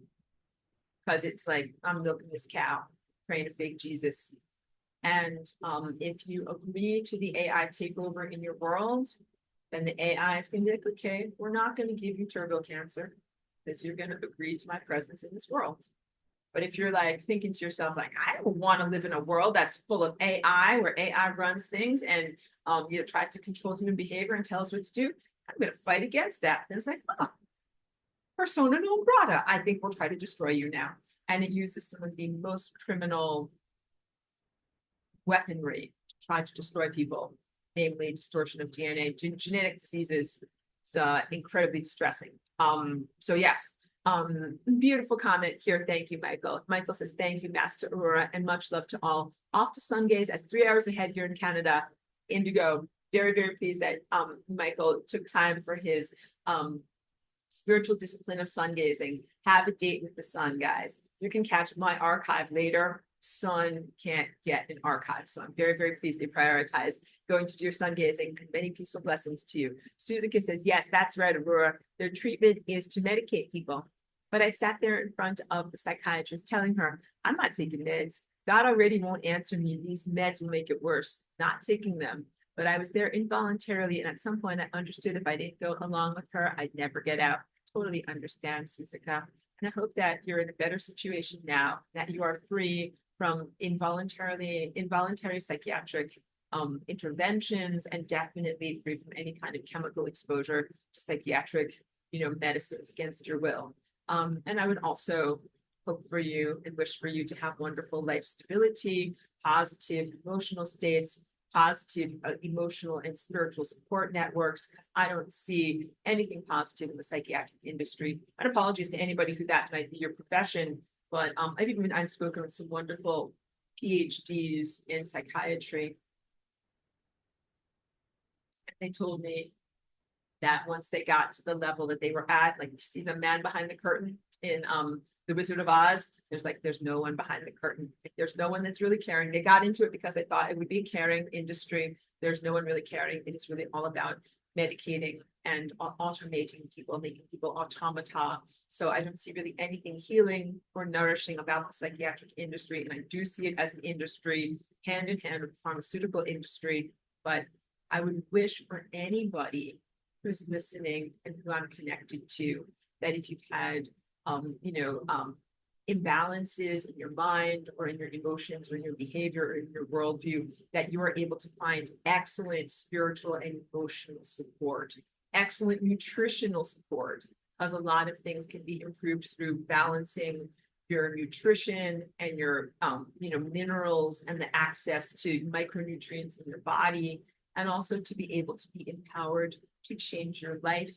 As many times people are having a psychiatric or emotional imbalance, that is the evidence of aspects of their life that are very validly out of balance. It might be a family dynamic. It might be a business dynamic. It might be something from your childhood coming up, but there are very valid and real reasons why you feel the way that you do. I just don't think that the psychiatric industry is going to help those people. Definitely not the warehousing of people in institutions or placing of people in institutions for amounts of time. Just doesn't help people to get better, but you can get better and you can find help and you can find support. So I want people to know that there's a message of light and hope and encouragement, but just you might not get it from these traditional doctors. Also, just as an aside, traditional doctors will not acknowledge this stuff. You can have this stuff like coming out of your nose. You can have giant fibers coming out of your nose and your ears and your eyeballs. And doctors would not acknowledge this stuff. Doctors are so highly indoctrinated and so limited in what they are allowed to see and sense. Even what is being called embalmer's clots. And I walk a fine line because I don't want to be deplatformed and talking about these things. But this has been recognized from the evidence brought forward by medical examiners of the bodies of those people who have passed on, finding these rubbery white blockages throughout the circulatory system that the medical profession has called embalmer's clots, thinking that it only afflicts people after they've died. Like, this is how heavy the indoctrination is. But they never thought, like, maybe these clots are forming while people are alive. And maybe they're forming in response to a very, very new thing that only started within the past couple of years and has been done to a large portion of the population. Methylene blue really does help against that excessive coagulation, as does high levels of vitamin C. And these are both low toxicity products that you can afford easily, and that I would highly encourage everyone to make available to themselves. So medical profession and the entire medical industry has betrayed humanity. That if you are dealing with this stuff and it is so pervasive and it's having such a huge impact on all of our bodies, and you go to the doctor and the doctor's like, I see nothing. Nothing is going on with you, but also here, have a tranquilizer or, whatever. This will make your mind feel less distressed. None of that is going to be helpful. So yes, you are in every science fiction scenario where you are the lone sane person in an insane world. And when you go to the doctors are all similarly insane. It's every Twilight Zone. It's every Invasion of the Body Snatchers. It's every, you can name all the franchises. Just name them for me. You can list them in the chat and we'll have fun talking about it. But yeah, no, you can't go to a doctor and hope for validation.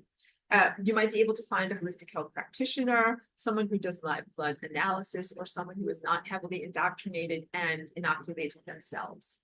But then mostly the traditional medical industry and anything that's connected to like the Veterans Administration or anything like that, like you're not going to get real care from any of those places. I've even heard that there is this stuff, top word, in dental anesthetics. So this is like you need to go to the dentist and just get a simple cavity filled, but they put it in the lidocaine that they inject into your jaw so that you don't feel horrible pain while they're filling your cavity. Why would they put that in there? For like literally for like 100 years, you can go to the doctor and you can get your cavity filled without having to have this stuff injected into your jaw. Why are they doing this now? This is an agenda. It's not by accident. It's because you live in an assimilated world where the people that manufacture lidocaine are controlled by AI. All right. Melly says, when I close my eyes in the past 2 years, I see the zigzag overlay in my vision. I used to see colors, waveforms. Their waves are sharp angles and not fluid.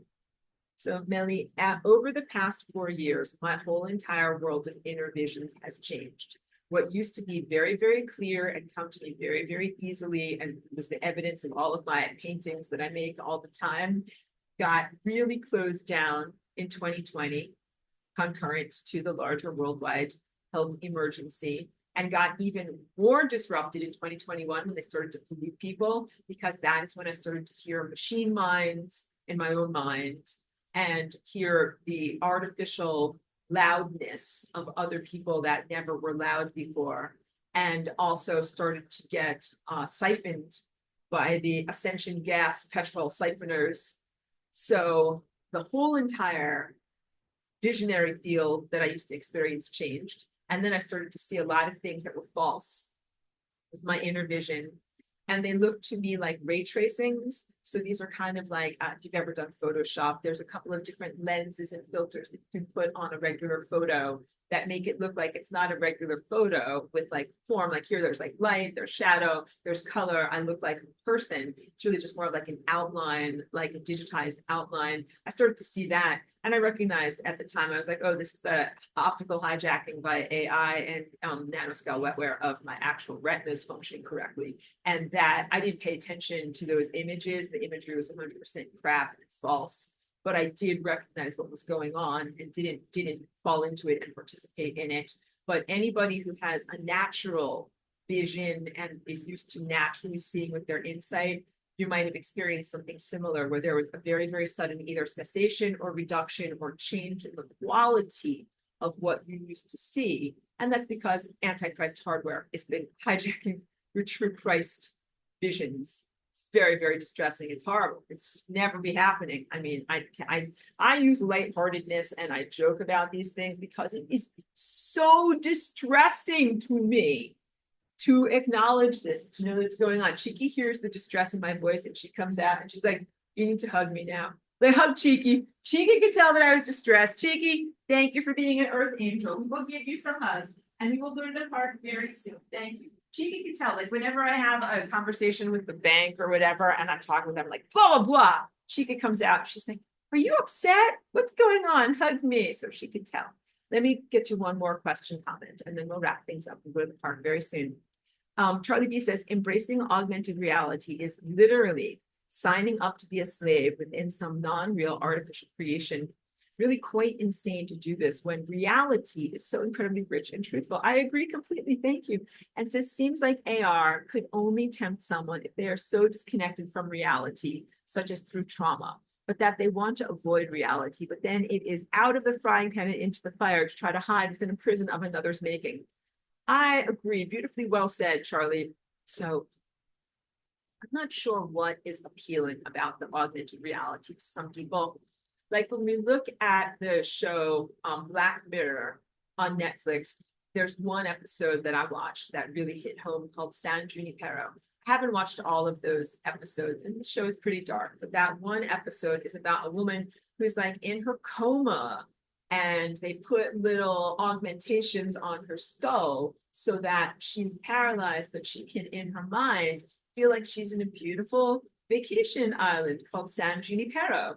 And in San Junipero, like you can go out to dance parties and you can run on the beach, you can have a boyfriend, you can do all of these things that weren't available to her because she was dying in a coma. And I could imagine that augmented reality would be appealing to someone who is at that level of physical diminishment and who has very, very few stimulations and very, very few alternatives to life and embodiment. But if you have any abilities and, richness to your life, like being in real life is better, even if you have a chronic disease or an injury or any kind of incapacitation, you still have like your mind, your feelings, your passion. People don't even recognize like how sacred sexuality and sexual feelings of passion are. And that's part of what defines being alive, being a biological organism, being voluptuous, being in the world. And it's not just about like trying to look sexy for a partner or something like that. It's about the innate expression of fertility and who you are, or virility in the world. And you don't have that in a VR, because none of it is about real sexuality, none of it is about real creative energy, and none of it is about real pleasure. And, in AR, they have not really solved the issue of like, they don't really have like taste sensations or smell. And the smell of place is part of what defines a place. Like, it doesn't rain that much here where I live. It's a very dry place. But when it rains and you go outside, it smells like eucalyptus. Wow, smell that. Or sage, right? And it's part of what defines the space. And you could have like a video of this place after it rains, be like, look, everyone, like the garden is wet, but you don't get that same feeling of being there. And this is really big stuff, because your olfactory sense, it has a lot to do with your attraction to partners. Even like, I love my dog's smell. Like, do you ever smell your dog's paws? They smell like Frito corn chips. They're fantastic. Like, it's an aspect and a dimension to our world that has not been effectively mimicked through the augmented reality. Augmented reality is mostly eyes and ears, and even not that much tactile. And tactile is big. So, it's a very paltry excuse for what reality is, because you would go into an augmented reality and like can't smell anything, can't taste anything. There's no real sexual energy. There's no real voluptuousness to it. It's a very, very cardboard, unimpressive,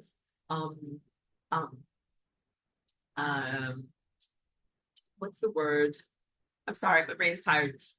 When you trade one thing for another, trade out for real reality. It's really not anything that we want. So for people who are able-bodied and have capacities, I really can't imagine why they would be attracted at all to the concept of AR. There's a little bit in there. Substitution. Thank you guys for being my external thesaurus. Thank you. I think that there might be some stuff in there about creating a virtual reality avatar that maybe looks nicer than your physical body. Because I think there's some of that. People feeling diminished in their physical body, if they feel like they don't like their face or their body, and then to be able to create a perfect digital avatar that maybe has like perfect skin or bigger breasts or whatever it is that people feel insecure about. But I mean, like that, I can't imagine trashing regular reality just to have like a cute avatar. I don't think that it would be worth it. But there is still something that's going on there with that, and especially with the younger generation of people that are 20 years old or younger, really gravitating towards these augmented reality systems. They've grown up without the real sun. They've grown up in a world that is a cell phone tower world. And they've grown up in a world where people are highly vaccinated. All of those things are very depersonalizing, and they create energy barriers to real connection. So a younger person might not feel like they're missing out on something if they go into an eyes and ears augmented reality world where maybe they've never really felt that level of connection. But I'm telling you, like, if you're of an older generation, if you're older than 20 years old, please celebrate the fact that you can remember what the real sun looks and feels like. You can remember what it's like to have a synchronicity, not something that is handled by an app. When you have synchronicities, you're like, I wonder where my friend is. will I meet so-and-so today? And you walk around, maybe you go to the swimming hole, or, go to the flea market and you meet the person that you were thinking of there. Very, very different than like texting someone being like, meet me at 2:30 at this place. It's just a different way of going through your day or having fun timing synchronicities that couldn't have been planned by an app or an Uber or some kind of a pre-planned communication. It's magic. The things that I used to feel when I lived in Woodstock, New York, were very magical. Then they put up a cell phone tower there. The magic really stopped. And it wasn't just that we could call each other on the phone. It was really that the emanations of the cell phone tower made our magic less. And this AI has done everything it can to really make our world less and less magical. And I think that's been the thing, the death of magic that has made artificial reality and virtual reality more appealing, because it appears that magic can happen in those places.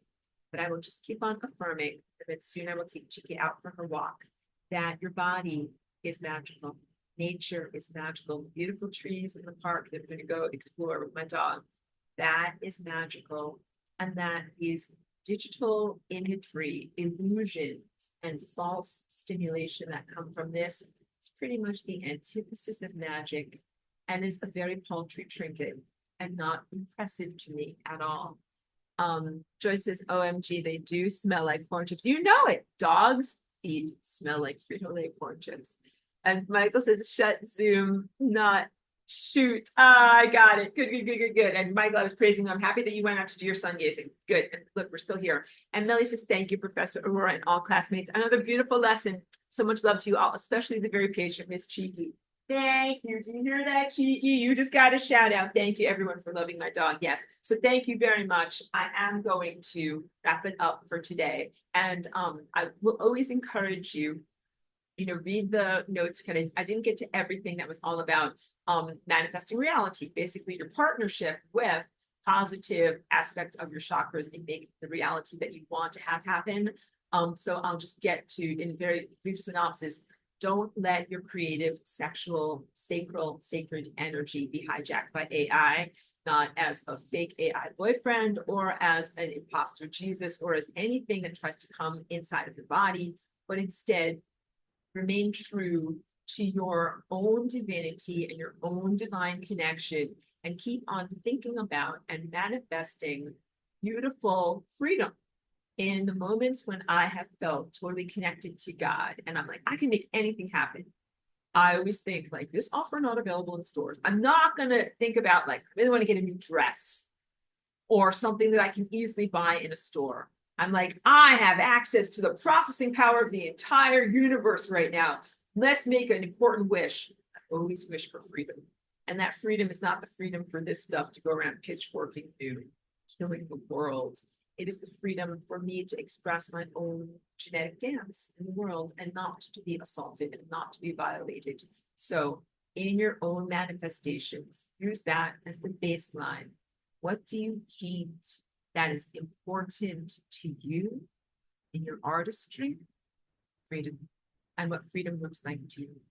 That is the thing that is so valuable. It is offered, not available in stores. All right? That's a good thing to end upon. Read my notes. They're worth reading. Thank you. Thank you for your wonderful questions, comments, and participation. I say it and I truly mean it. I think that I'm connected to some of the very, very best of people in this world, in this class. And I thank you for coming to class, for listening to my ideas, and for your own excellence, and for your own efforts to sustain and improve the world. Thank you very much. And thank you to lasagna dancers for dancing with me. Pedro says, love the lasagna. And Allison says, cheers to freedom. Thank you. Very welcome. And Pedro says, one question. When is lesson 18 date? If it's a long class, I would like to take the day at work. Well, let's see. Next week is going to be level 2, lesson 15. Then we've got 2 weeks, 16, 2 weeks, 17, 4. So it's going to be at least 5 weeks out from today. And I have my retreat in Sedona. That's going to be a week that we will not be meeting. So it's at 1, 2, 3, 4, 5. It's looking at the first week of October. So it might be October 2nd or it might be October 9th. So check out those days on your calendar. Get back to me. we'll schedule a galactic history date. Okay, everyone, it'll be a date. Are you kidding me? No, I want every single one of you in training. We're gonna have a workout on that day, so you're gonna have to exercise and carbo load. Okay, get ready. Gonna be big. Do your strength training.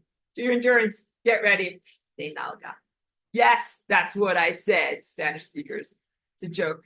I'm gonna end on that very off-color joke that came from my friend. Good. All right, positive blessings to all of you. Thank you. Go watch Chiki now.